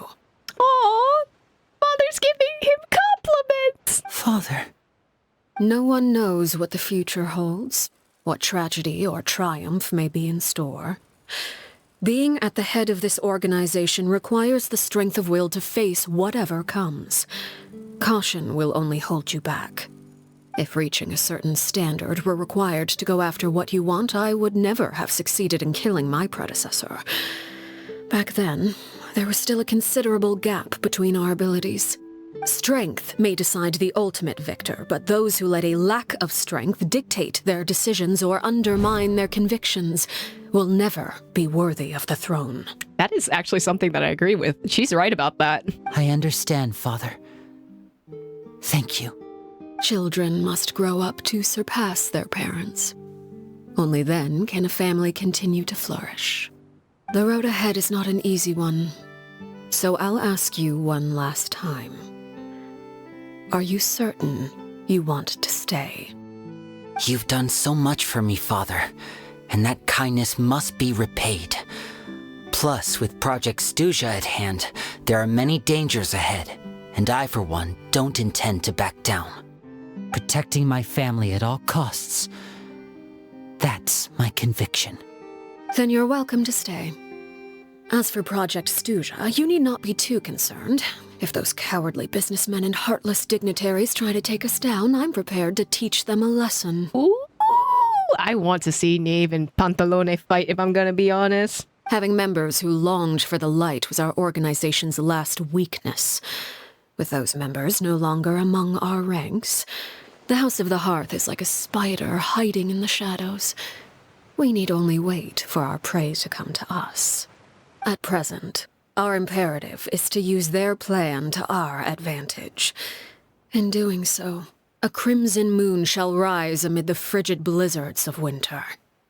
No demonstration of loyalty shall go unrewarded, and no sacrifice shall be in vain. As for the two of you, whether we meet again as friend or foe, I'll remember the camaraderie we shared in this moment. No matter how arduous the journey ahead, I hope we both reach our desired destination. Oh, wait until 2 days later? What do you mean? Lynette? Fremine? How are you feeling? Much better. Whew, what a relief! What about you? Are you feeling all right? I'm okay. I'm not dead. I knew you'd come out unscathed. Us, on the other hand, well, we've been bedridden for 2 days. I couldn't even turn over. Oh, and I wanted to ask, is Claire V gone? Yes. Linny and the other members have left Poisson and returned to the House of the Hearth. According to him, there haven't been any more sightings of a spirit roaming the house. We better farewell under a blanket of sunlight. Her wish has been fulfilled. I see. I'm glad. Father came to check up on us 2 days ago and told us about what happened with Crucibina and Claire V. Actually, I've met Crucibina before. Wait, what? You've met the former Knave? Yeah, he was there. Crucibina died a year after Claire V. It was during the year between their deaths that I joined the House of the Hearth. Ooh, we have a timeline for Fremi now. Crucibina had an extremely cruel and radical way of doing things. While she was alive, the atmosphere in the house was suffocating. When I joined, though, the experiment she valued so much had already come to an end, and all the people involved, dead and injured alike, were gone. Crucibina never talked about the past with us newcomers. A couple of months after I joined, Father killed Crucibina and burned all her files. With that, the names of all the people subjected to her experiments, Claire V included, were lost to the flames, along with the painful memories they represented. Father took in Lenny and me a couple months after that, but she never mentioned anything about Crucibina or Claire V. Interesting. So now we have a timeline of when they were adopted. It really seems like something she was planning to keep to herself. The last time you talked to her, did she mention why she kept it a secret for so long? She said she didn't want us to be affected by the darkness of the past. She was worried we'd develop a false sense of gratitude towards her if we knew about it. The foundation of a family should be free of any corrupting influence. Whatever happened in the past, it has nothing to do with who we are now. And that's what Father told us in the end. But I still thanked her for everything. It was only after hearing about what Crucibina did that I finally realized how insignificant our lives could have been. The members of the house meant nothing to her. To say that she valued them in any way, even just as a tool, would probably be giving her too much credit. If Father hadn't taken over the House of the Hearth, I probably would have already... Oh, don't think about that. She saved you in the end. Father rarely brings up the fact that she saved us. She doesn't believe that being indebted to her should be what ties us together. But even if we didn't owe her anything, we would still choose to stay. Because this is our home. We may have arguments or times when we feel wronged.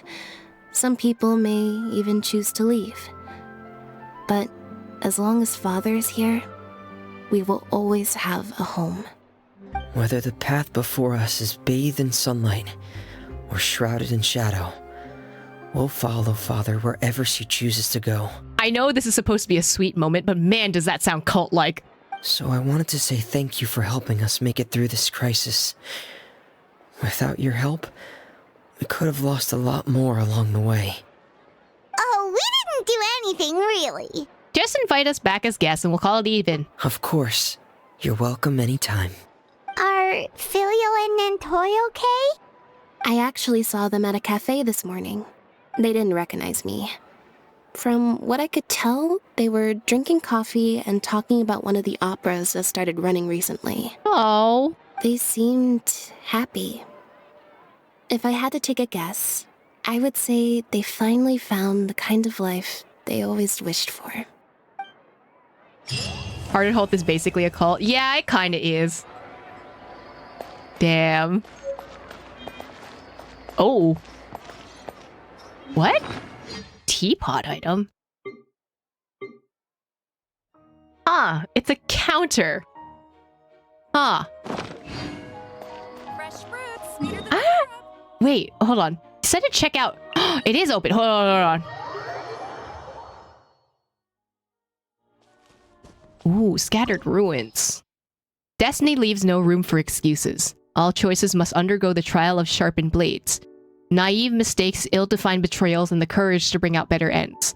All these must brave a test of strength. The rude awakening you receive while facing the Crimson Moon lingers in you still. Relive this battle in your memories, and you may learn something new. Enters the domain is tombstone that says, "Here lies Harbinger Crucibena." Oh! What?